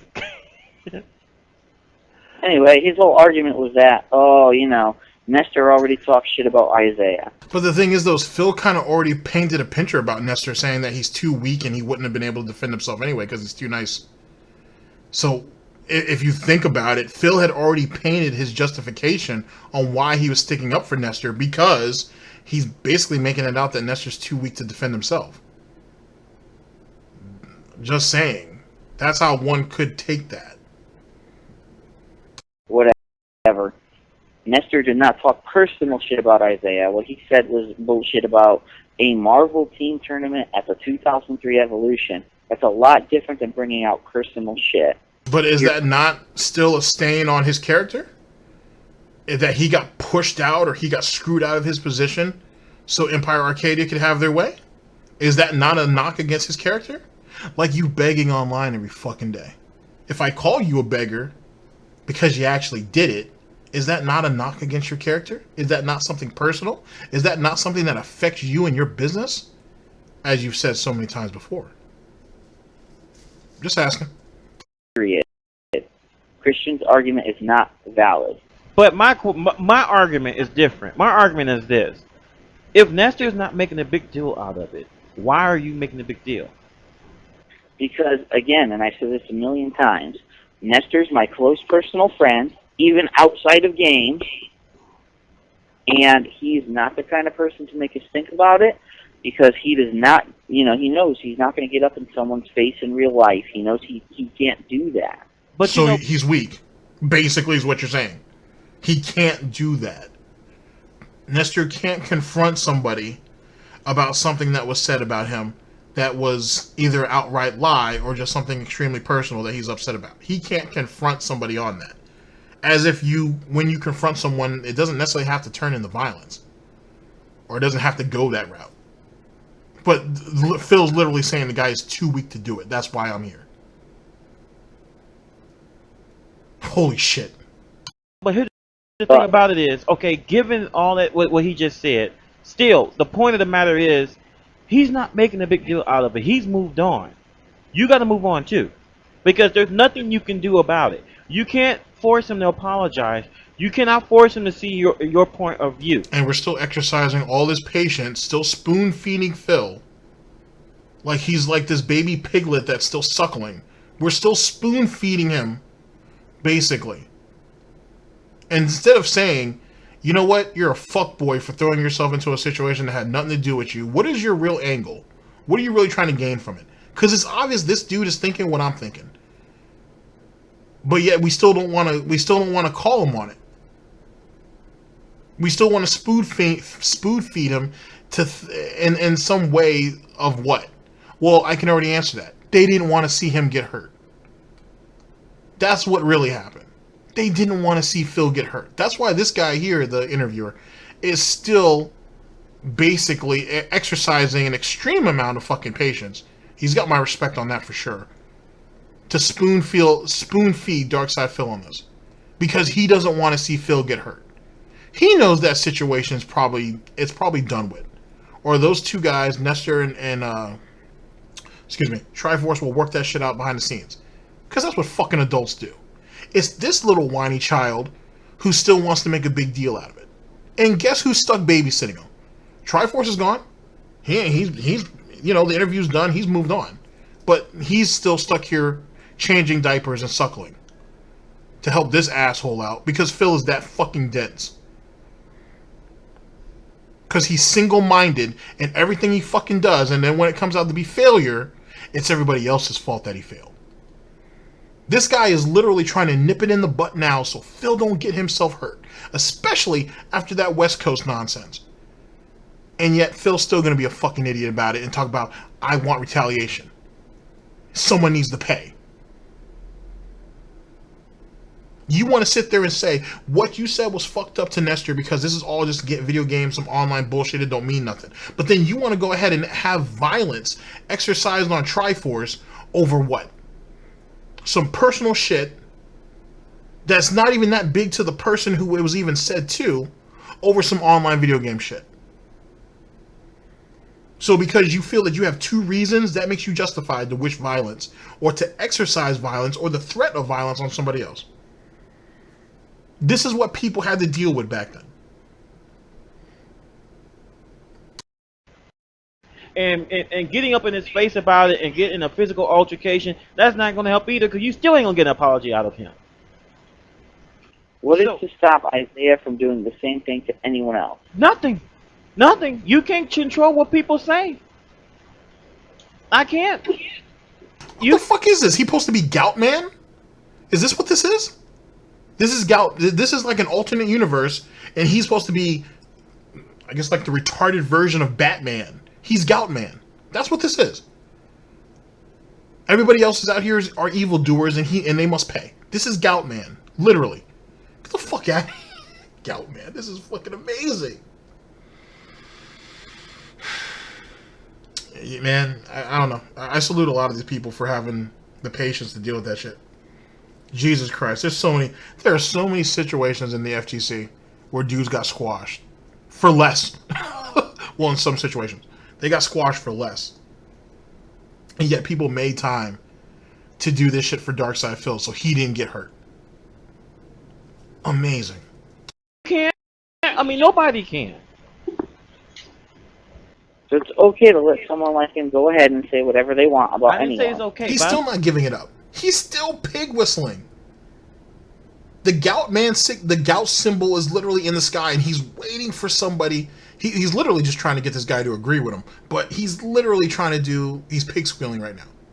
He's literally pig squealing to try to get people on his side. This is how bad he wanted Isaiah. And the thing is that he'd been going... Or Triforce. And he'd been going at Triforce for so many years on SRK. This is his frustration boiling over. That's literally what this is. You want a better example? I'll give you a better example because I've been referencing this whole goddamn time. This is it's Tevin's fault.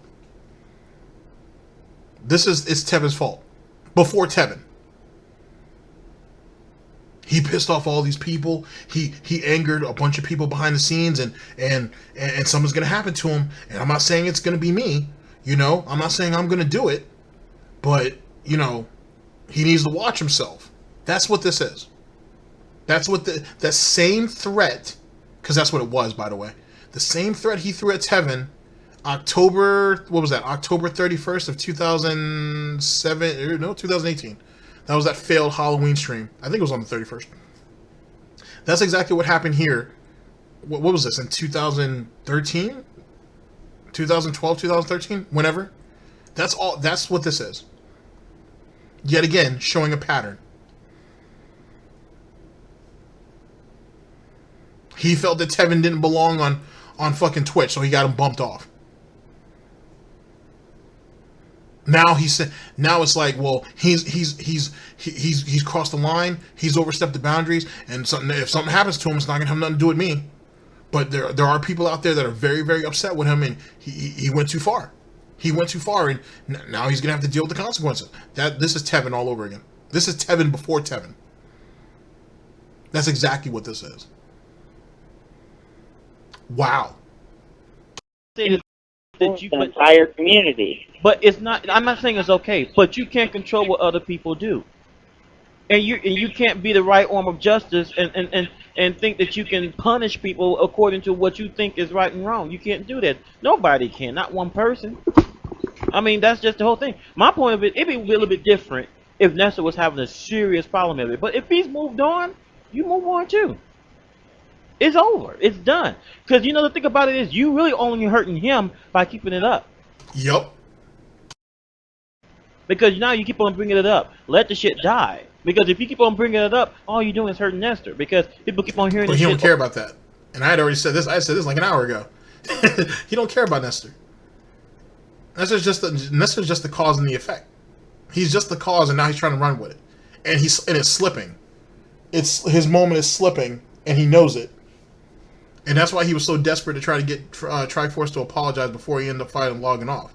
But since Phil don't have no social skills, and he don't know how to really handle people, which is funny how someone with no social skills was an influencer, someone that other people look to in the FGC, which is strange because I've never heard in all of the archives I've ever read, I've ever heard anybody say that. Phil might have a fair point to make here or there, or he might post up some results at a tournament. People might thank him. That doesn't make you an influencer. That doesn't even really make you a player. You're just contributing to something that's bigger than you. But yet somehow, some way, at least a portion of the community looks to you for advice, looks to you for guidance and wisdom. I'm so fucking confused. Over and over again, and they keep on talking about it over and over again. Yeah. You know, at Evolution, I talked to Nestor, and he said to me that he really, really wanted me to make Triforce apologize. I question if that's really true. But I was waiting for that, though. I figured eventually Nestor was going to get thrown on the bus.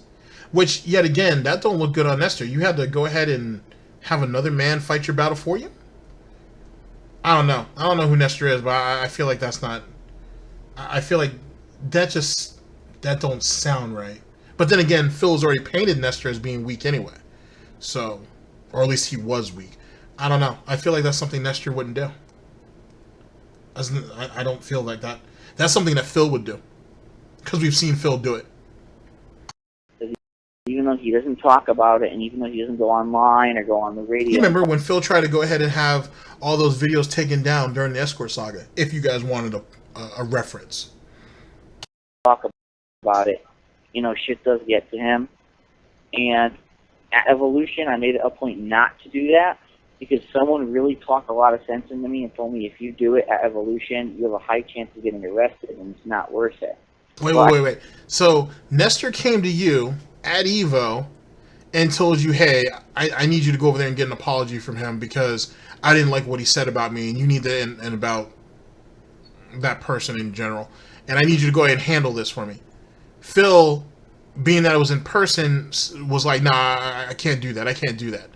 Oh, someone spoke some sense to me, and that's why I decided not to do it. But wait a second, didn't you say that you saw Triforce at a tournament, and he saw you, and then he ran like a bitch, and then he was sitting in the corner playing Super Turbo by himself?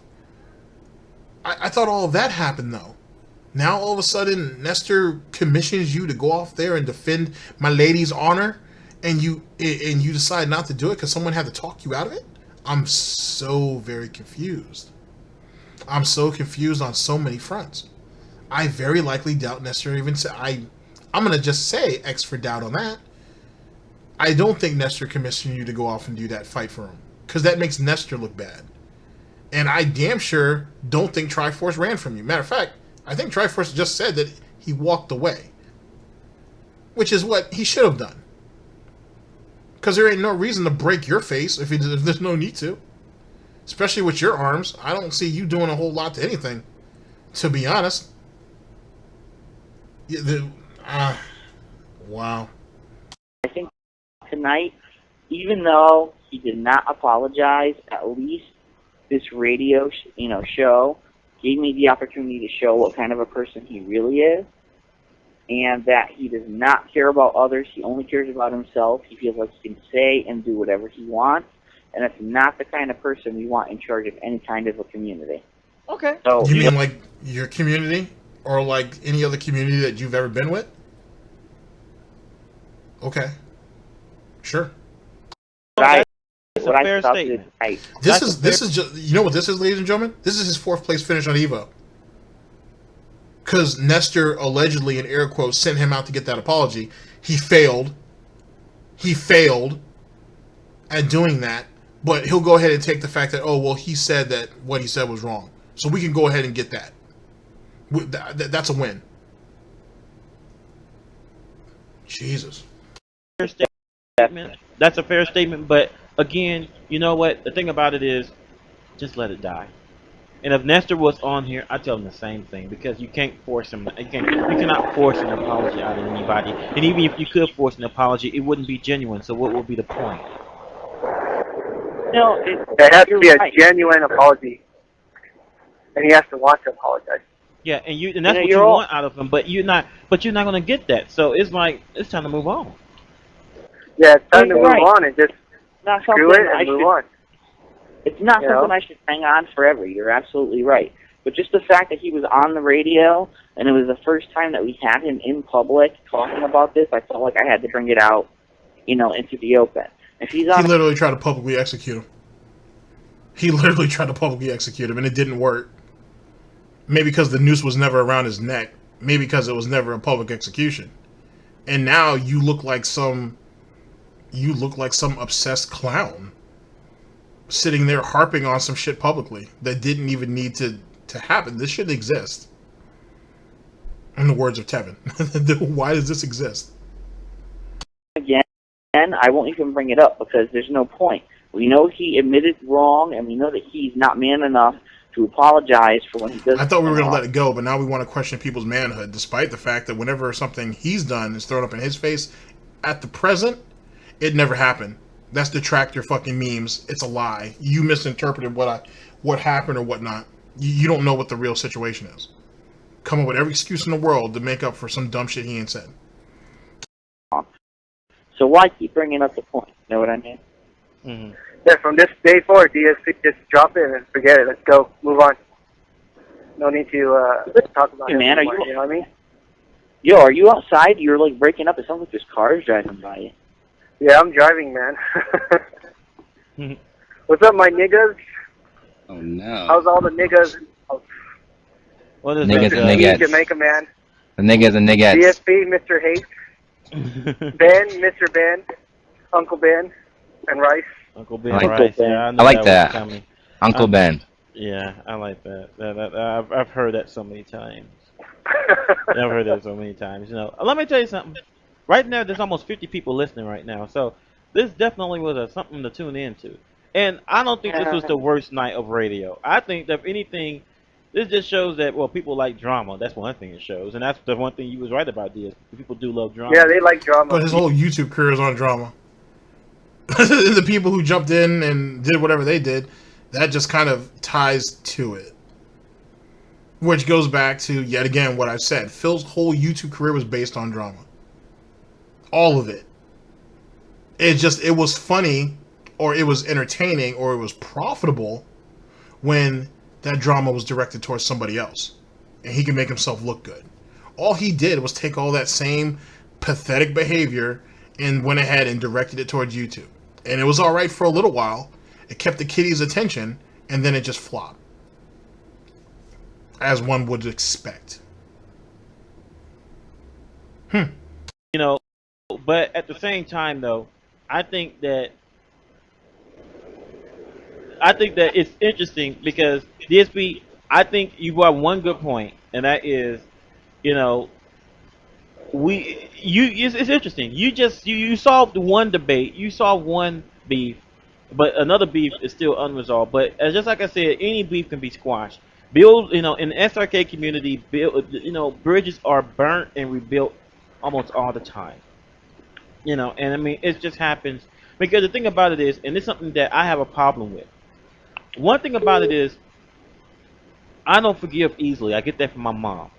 I don't forgive easily. That's why I haven't talked to my dad since, you know, up until 2-3 nights ago. I haven't talked to him in about 9 months because the dude, you know, did not help me out when I really needed to.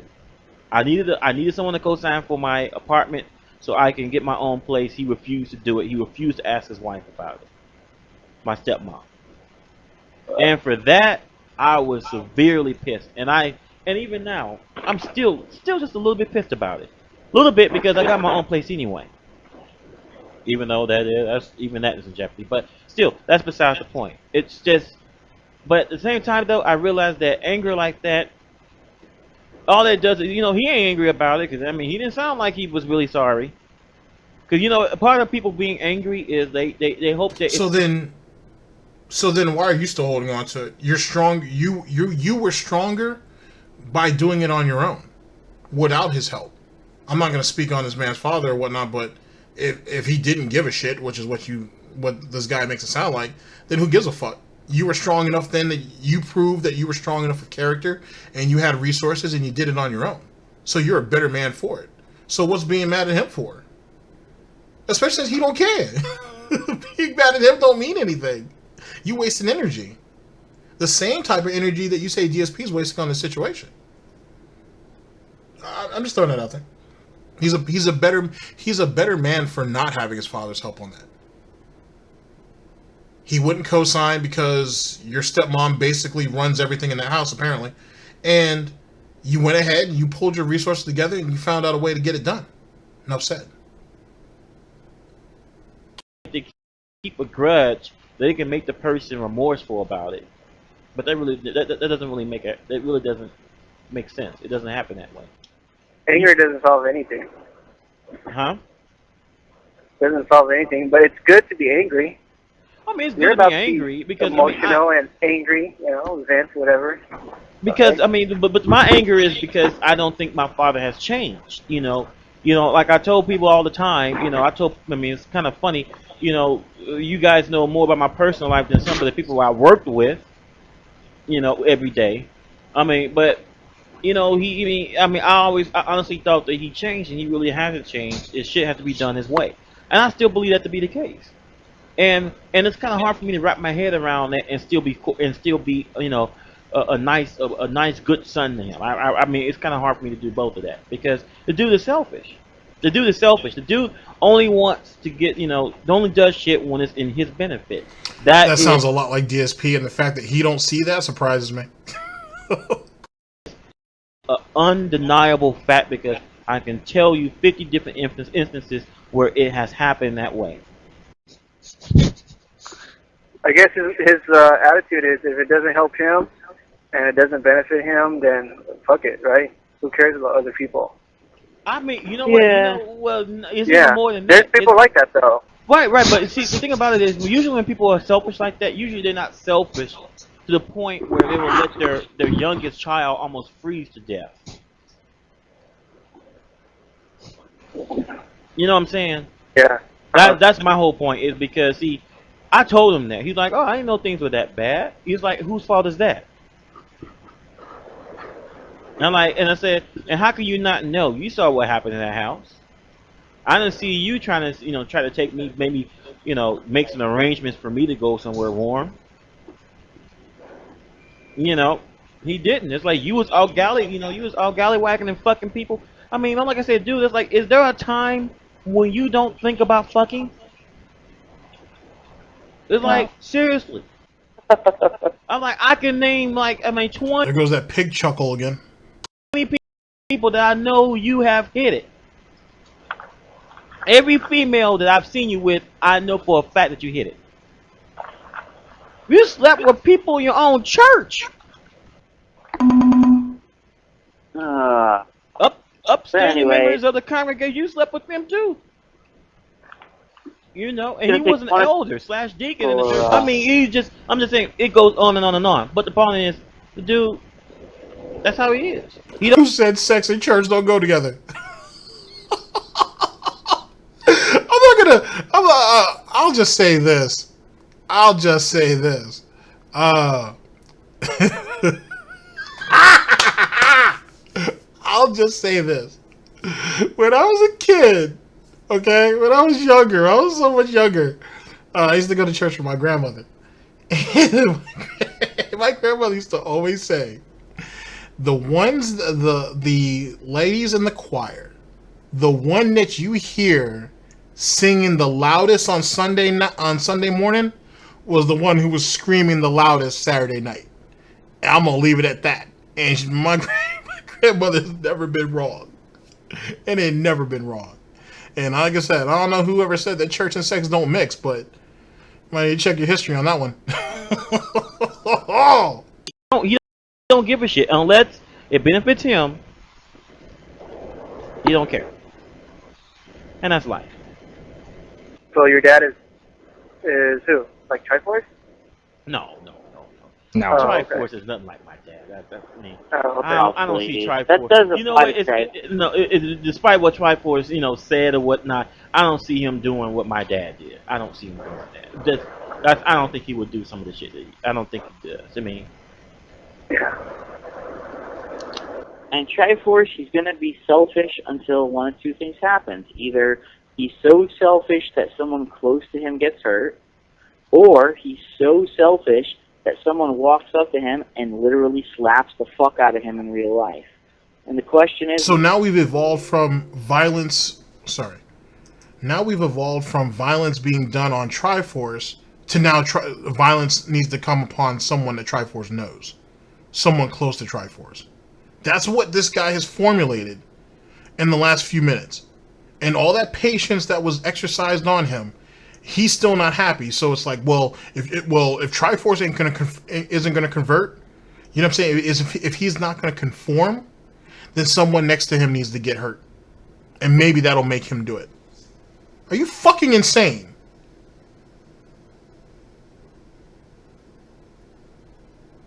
And this is what people give breaks to. This is why some people, I should say, believe that DarkSydePhil should still exist. This is the reason. This is the reason. This is the best that you guys could do. If you're a DSP supporter, this is the best that you could do. Amazing. Well, all right, don't get it twisted. Brightside Vikings axe had two sides. So trust me, you guys can still get it. If Brightside Viking can get it, if Swaggins can get it, if John can get it, then trust me, all y'all can get it. If Leanna can get it, all y'all can get it. But this is who you guys want to champion. It's inevitable one's going to happen. I wonder which one's going to happen first. We wishing for it to happen. We wishing for it to happen.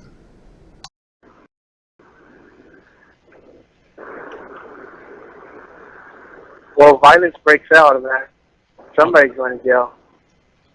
Yeah, Somebody's going to jail. Ski Sonic wanted to say that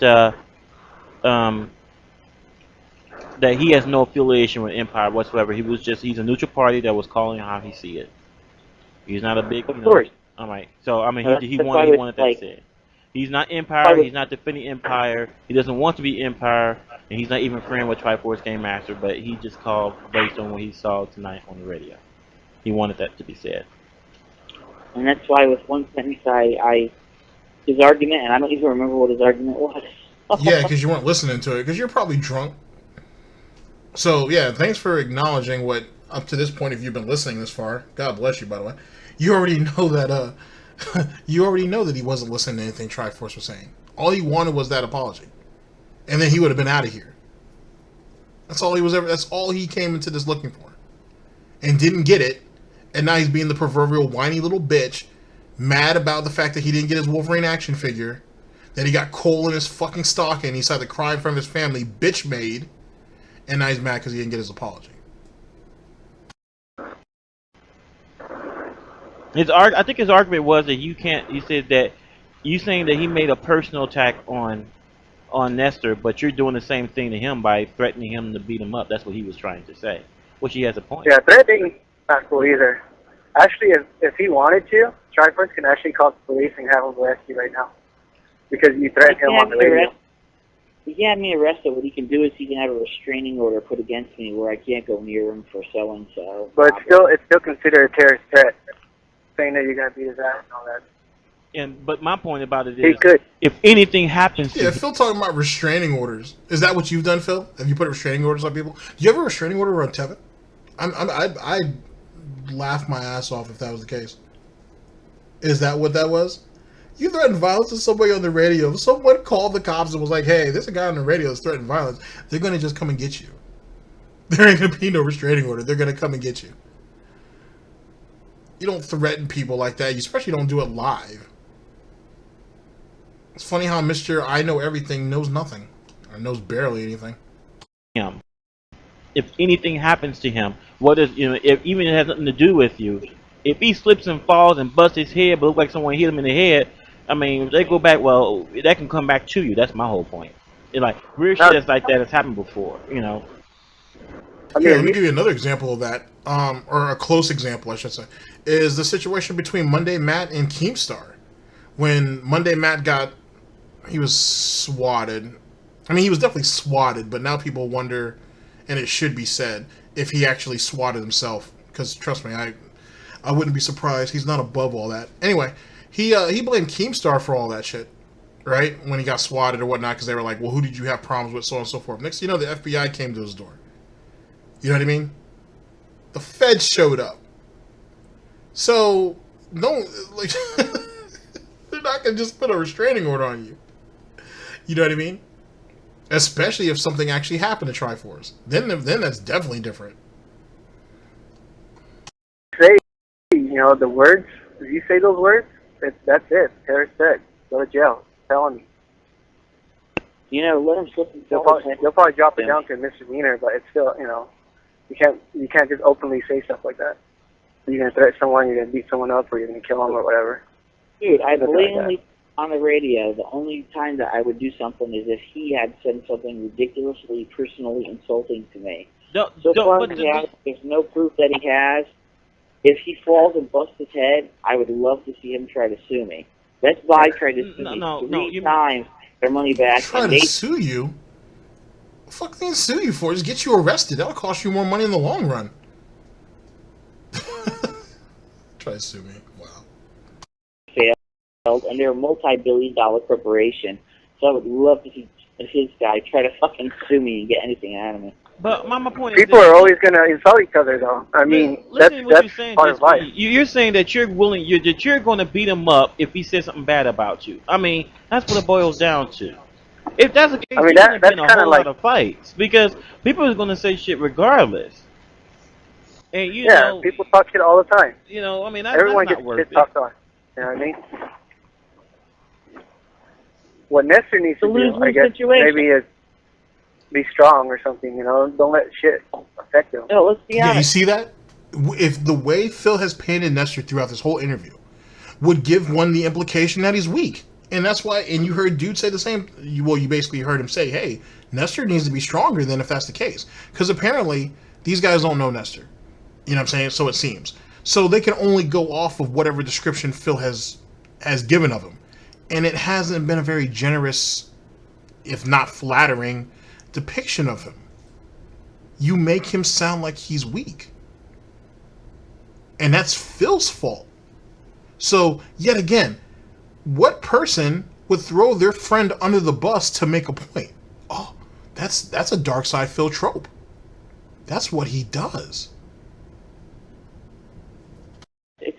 It really is a losing situation, and that's why Isaiah said what he said.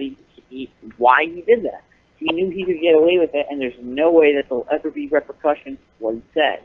He knew that in our society today, he can say whatever he wants, and if someone comes and makes him pay for it, oh, well, guess what? We go to jail, and he doesn't, and he doesn't give a shit.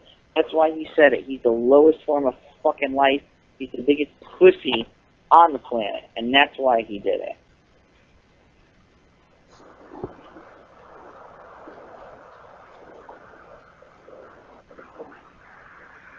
Alright, man, Bunky, I fucking ruined your radio show tonight. I know I did, so I'm gonna take off, man. I got work in the morning. Alright, man, you have a good night. Alright, man, I'm gonna hit this off. Thanks for having me on, by the way, and letting me ask the questions I wanted to ask of Damon, because I think that at the very least, getting the shit and the beef between me and Jim Master done, I think that was worth the whole radio show. Yeah, I do too. I agree with you on that. Alright, man, have a good night. So Ben, do you remember our? Hello? Hello? Ah, shoot. Skype crashed on me again.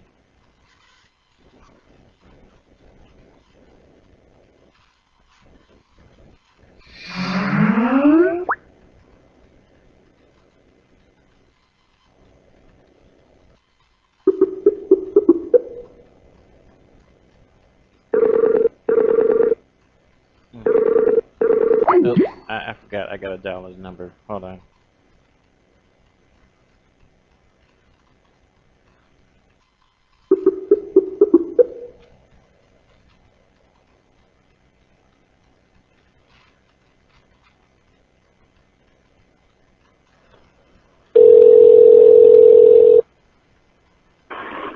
Hello? Hey, I'm sorry. Skype crashed on me. Hello? What's up? Hey, I'm sorry about that. Skype What? crashed on me. Oh, it did? Yeah. Well, I just want to,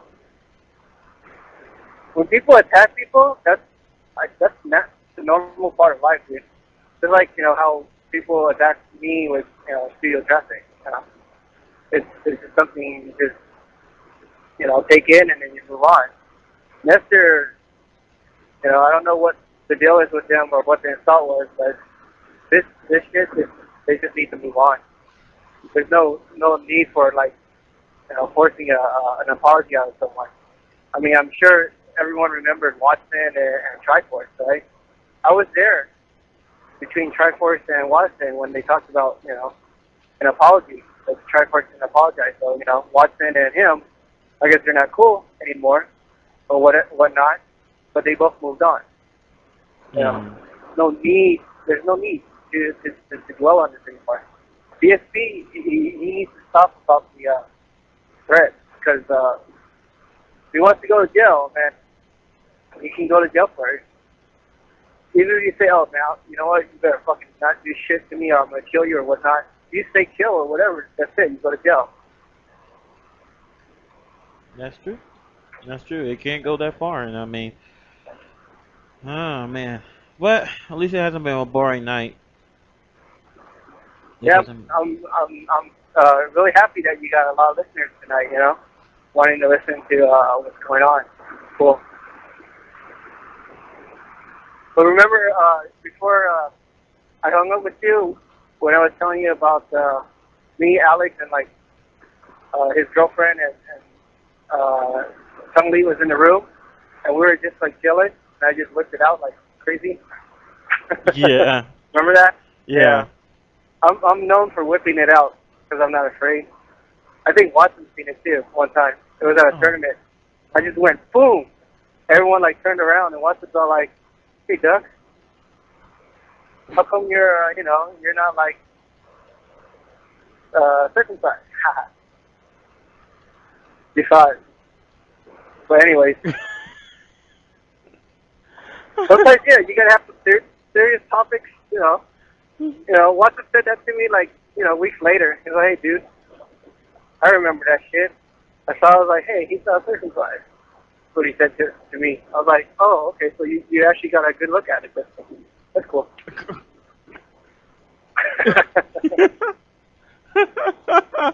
Alright, I'm not gonna touch that. I can't. Huh? I'm not gonna touch that, man. That's a trap right there. I ain't gonna. It's like Nah, it looks, and one of my like ex-girlfriends from the past. Mhm. Okay, I don't know if you know what uncircumcised dicks and circumcised dicks look like, but I think uncircumcised dicks, they look like the trunk of Snuffleupagus of Sesame Street. So I had a pet name, Snuffleupagus. It was crazy, but Oh my God. All you need to do is put some eyes on it, and you'll be good. Yeah. No, yeah. Get the black marker and draw some eyes on the freaking like the balls or something, and hang your dick upside down. They'll look like a nose and two eyes. Wow. I don't know, man. I guess tonight's topic was cool. I got to listen in on some from two intelligent people. Yeah, yeah. And, Again, and I guess on a serious note, I mean, I guess you gotta end the night though with something funny. You can talk something serious, say something serious, and then end it with something funny. That's how maybe your radio station should be, man. Something serious in the beginning and then funny at the end, or something funny in the beginning, something serious in the middle, and then funny at the end. I agree with Make that. that I agree with that. you know what I mean? So that was just a random fact that I threw out about myself. I guess it was funny, hopefully.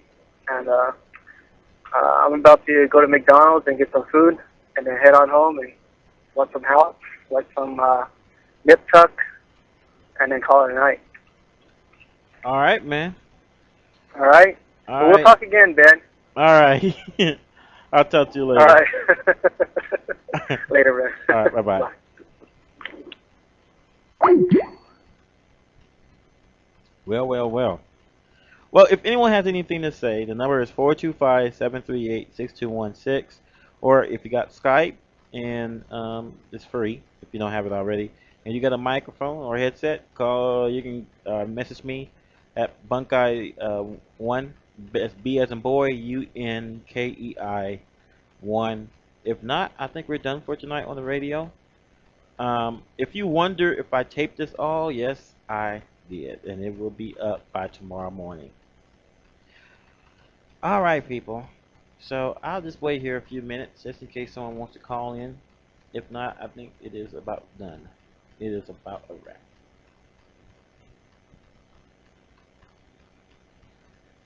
Man, 2 good radio shows back to back. Can't complain about that.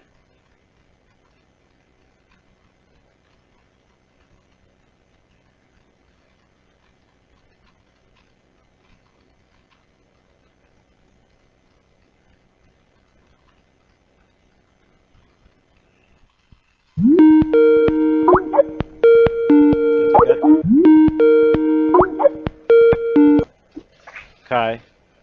What's up, Bonk? What's up, man? Just calling in because I don't want you to sleep yet. What? Yeah, man, I can't allow you to get normal sleep. What the fuck? Oh shoot! I guess I'm out of luck. What do you think of the radio tonight? I wasn't even around, man. I was fucking playing Quake 2. Oh damn! You know what? Forget you, man. I can't believe you wasn't around, man. Yo, I'm sorry, man. I just, I'm just fucking always doing shit. And then I came back to my computer and I was like, oh, let me play some Quake because somebody asked me to. I'm sorry. Next time I won't do that. Did I miss anything important? Important, probably not. Funny, insightful, interesting, yes. You know, like I said, there's no digital light tourney. Oh yeah, what happened with that? Because I was hearing that it's over, basically. It wasn't enough time, you know, for the promoting and the marketing part of it. So they figured that it's not going to be a huge turnout, so they scrapped it. Yeah, I could see that. Yeah, that was definitely a problem because it's not like they're just doing a random 20 on the side. This is like big for them. Like they got StarCraft, Worldcraft 3 and all that other shit already set up, so they couldn't just throw that in. Well, hopefully they'll get it in from the start next year, and and they'll do better with it, and it'll actually happen this time. Yeah, and like they can't rely on other people doing that shit, or if they are gonna do it, they can't like rely on like SRK, because SRK is trying to do their own shit now. They don't want to do what other people's doing. Like, yeah, they just need to get like they got like all this fucking time to do it. They were talking about it before Evo. They shouldn't have relied on SRK doing it right after fucking Evo, because they probably didn't want to do it anyway. Yeah, I mean, I can understand. I mean, it's interesting though because I wish that, you know, it was done. I wish it would happen this year. That's basically what I'm trying to get to, because, you know, I'm impatient. I mean, it's sad we gotta wait all up until next year before we see a tournament like that. So I don't know, man. Maybe we can push for some other place. I don't think we try hard enough. I don't think we try to get venues or anything like that. We always try to do our own side shit, but we don't try to see if we can like get some real fucking additions to these other big tournaments that go on. They have space and they can fucking. They saw people interested. I'm sure they'll throw something up. Well, here's the thing: DSP, Gen Master, and X3O, Damon, they were on the line. Gen Master and DSP kind of squashed their beef, and the idea is for them to put their heads together and thought about making a really big tournament, a really big tournament, something that rivals the size of Evo. And that'd be cool, man. I'll support that. All right, let me step in. Sorry, I stepped away for a minute because I figured there's gonna be some dead air, so to speak. So I guess we're almost in our closing thoughts, but they are talking about something that's actually kind of interesting. Hence the reason why there's so many majors. If you guys follow the FGC now, I won't say that Evo won't ever be eclipsed. I won't say that there'll never be another really large tournament. Like Super Battle Opera was always something big. There's a couple of there's a couple of others that are pretty big. But to overtake Evo, there's like it's too ingrained. You know what I'm saying? Like if SRK was still thriving the way it was, it's not anymore because kind of Discord kind of changed the game on all that. But if it was still, even if that was still a situation, I think it would have been really, really hard because you got, like, there's a lot of people who have a lot of incentives, if you will, to see Evo be successful. You know what I mean? And even though there are plenty of majors, there's more majors now than there were back then. And so now people don't have to, if they can't, don't have to travel. You know what I mean? Even though sponsorship's a thing now, so they help cover travel and all that, at least to some extent. Having a regular major probably in your city or in your state is still way more beneficial than you going off to another random state and trying to participate in their tournament. Knocking out Evo though would be exceptionally hard. I know that I've heard anyway that people have tried. You know what I'm saying? Like multiple tournament organizers try to put everything together for a big event, but then you got to work out the logistics of stuff like that. You got to get the financing together, who's going to run what, you know what I'm saying? Stuff comes into play and it just don't work out. You know what I'm saying? It's too much to deal with. And Evo has its problems. It's been having its problems. As big as anything gets bigger, eventually there's going to be some issues. It is what it is. It's kind of just the reality of it. It's actually kind of nice though to hear that little clip there where Triforce was trying to work something together, because I thought I remember hearing that. Now I don't remember if that was that tournament they ended up having in the Caribbean a couple of years later, and there was all kinds of nonsense going on with that. Actually, like people weren't getting paid out and all this. I remember actually listening to an interview where Triforce was talking about that. He only promoted it. He was paid to promote it, as well as a couple others. But he actually had nothing to do with the tournament. But he got, on SRK, some people actually hit him with, oh, well, that's Triforce's tournament. That was Triforce who did that. He was the one who organized and everything, and he didn't. He just helped promote it. There was plenty of other, big name players or influencers, if you will, in the FGC who helped promote it. And they got paid to do it as well. And I think Triforce even said he didn't even get all of his money. So, he got he got his initial amount. He got the majority of it. He didn't get beat out of all of his money. But he didn't get everything. So there's just a lot to go into it. But the point that I would like to try to make is, as people are trying to expand the community and do bigger and bigger things, they didn't need small shit like this to kind of to muddy the waters, if you will. You know what I'm saying? And it made it harder and harder to bring sponsorship and stuff like that in. I'm not throwing all of that on DarkSydePhil because that's being actually unfair. And though I am very unfair to DarkSydePhil, fuck him. I can't say that he's set the FGC back. The FGC set itself back in certain situations, but he certainly didn't help it. You know what I'm saying? He didn't contribute anything to it to make anything better. You know what I mean? Yeah, I told them that if they would do that, that I would, whatever name they decide on, I will buy the domain name. I will host their website. I will even cover on the radio, and if it's possible, I'll even webcast it through my server. See, that'd be nice right there. That's like trying to show my support for it. So, and it's just, I know we can do it. We can pull our resources, because this dude in Dallas, this dude Jeff in Dallas got, a big tech tournament going at McDonald's. God damn, see, that was a smart choice to go with somebody like that. McDonald's and Coca-Cola sponsoring his tournament. I'm like, so if he can do it, we can do it. Yeah, they're always looking for, publicity and ways to spread. You know how they are with the fucking hip-hop culture. I'm pretty sure they wouldn't mind getting the video game culture, too. That's right, because young people is the bling-bling. For real, it's not just fucking, online RPGs that get these fucking food corporations either. You know how, like, EverQuest got, like, Pizza Hut and shit like that? Man. See, that was an awesome idea, McDonald's. Yeah, like I said, I hope that, if we do, put our head together and get a big tournament going, that we find some sponsors and the more exposure, the better. Alright, so that's the end of that. Sadly, though, I don't know if they ever... I'm pretty confident they didn't actually make it happen. At least what these guys are talking about. Or if it did, I never got a chance to hear about it. But there was a lot of money-making opportunities out there. Like I said, you just got to be... there's a lot of ways of carrying it. Hold on a second. Well, I only need to hold a second, not you guys. There's a bunch of different ways of going about it. You can pull sponsorship, man, if you know how to talk, you know how to conduct yourself and whatnot. Especially with like a Tekken tournament. Especially now, like Tekken tournaments have always been big. You know what I'm saying? Especially down south.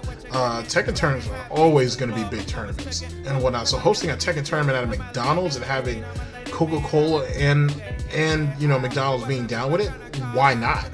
You're gonna have a tournament with, I'm gonna be modest, have a couple hundred people that are gonna show up. That's guaranteed food sales. Guaranteed. And all they have to do is go ahead and help promote it and then section off an area for you guys to go ahead and have your tournament. And as long as no crazy shit pop off and as long as money keep coming in, that's cool. If you think about it on a weekend, think about it this way.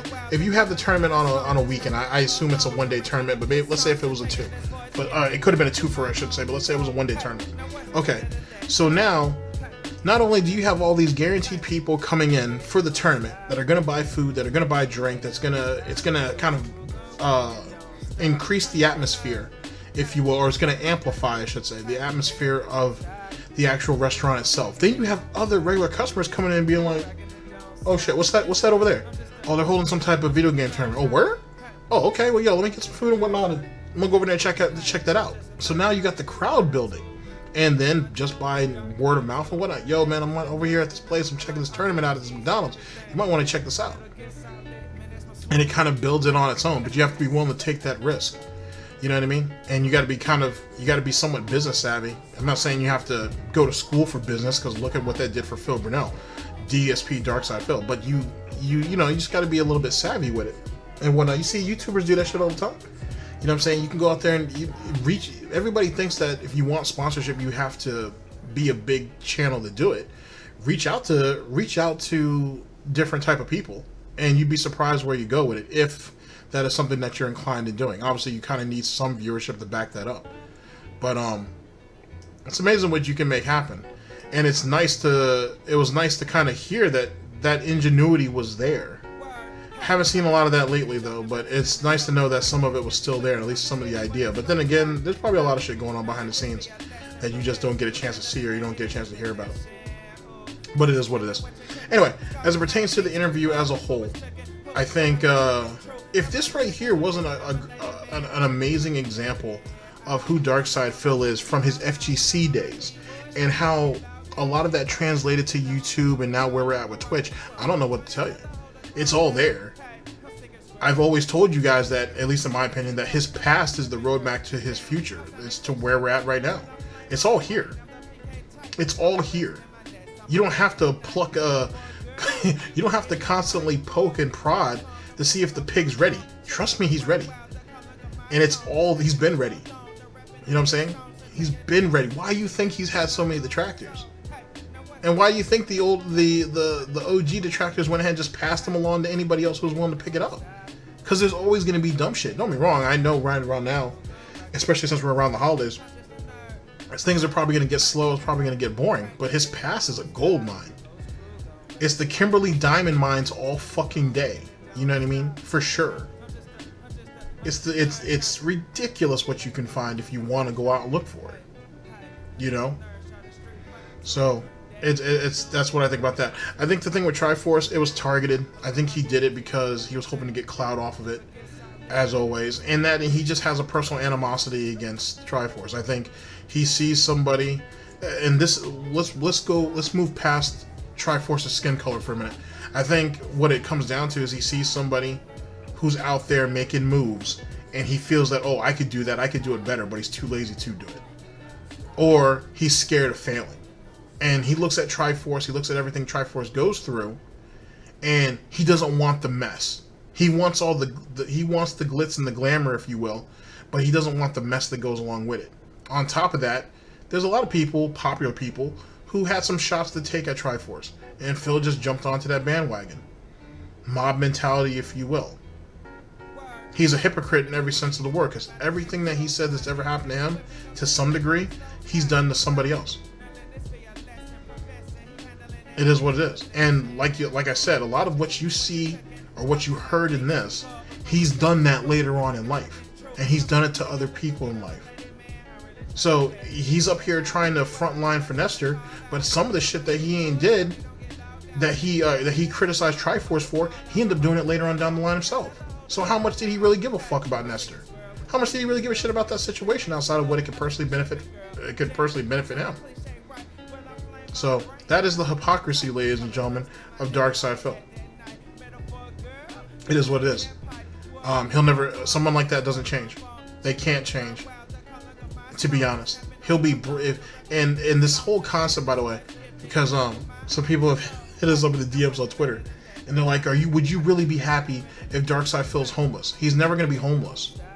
I don't know how. I do know how. He's never going to be homeless. Phil is never going to be destitute. Is he going to be a broke bitch back up there in his little room with cats running around all over the place with wife in tow? Probably not. Catherine's going to be smart and buck, and she's going to take Jasper with her. Is he going to end up back in his parents' house, up in his room, on his fucking bed, crying about, look at what happened to me? Yeah, maybe. Maybe that's going to happen. But he's not on the street. He's not destitute. He's going to have to go back and get whatever job he can get. He's going to have to go back there and live with his parents. He's going to have to, guess what? Fucking start over. And it couldn't have happened to a better person. That's what the reality is. And no, I don't feel bad for that. Because he didn't appreciate what he had. To be honest with you, all of this shit was all temporary anyway. he wasn't going to be able to hold on to all this. And even if he does hold on to it, how much longer? A couple more years? The end game is, we already know what his end game is. Or his true end game. I already know what that is. So I don't even need to speak on that. But eventually, he's going to have to go back home. He's not smart enough to hold on to what he has, and he's not willing to work hard for it. He wants other people to do so. He deserves to lose it. It was never his in the first place. Everything was on credit. Everything was on borrowed time. He deserves what he gets. Ladies and gentlemen, thank you very much for listening in to this extremely long piece. I very much appreciate it. And I'll see you guys for the next one, whenever that may be. Ladies and gentlemen, this is DSP News, always late, never breaking. Unreliable coverage that you can't count on. Oh yes, a GTG Network of Productions for the Snort Report. I'm your host, /anchor, GTG, and I'm signing off. Take care of yourselves, guys. Happy holidays. End the broadcast. The calling of my song, the snapping of her thong, the rapping of this song. So tell you this boy's gifted, giving you my own soul. Hey, now what's better than that? Hey, hey, now what's better than that? Hey, and it don't stop. Coach Crew gon' rockin' it, don't stop. Coach Crew gon' rockin' it, don't stop. I'm just a nerd. Hey, hey, hey, hey, and it don't stop. Coach Crew gon' rockin' it, don't stop. Coach Crew gon' rockin' it, don't stop. I'm just a nerd shouting. Hey, hey, I'm just a nerd shouting. Hey, hey, I'm just a nerd shouting. Street Fighter 2, that is my dude. Dark Cloud 2, that is the new. I like RPGs and everything. Metal Gear Solid, man, that's my swing. Hey,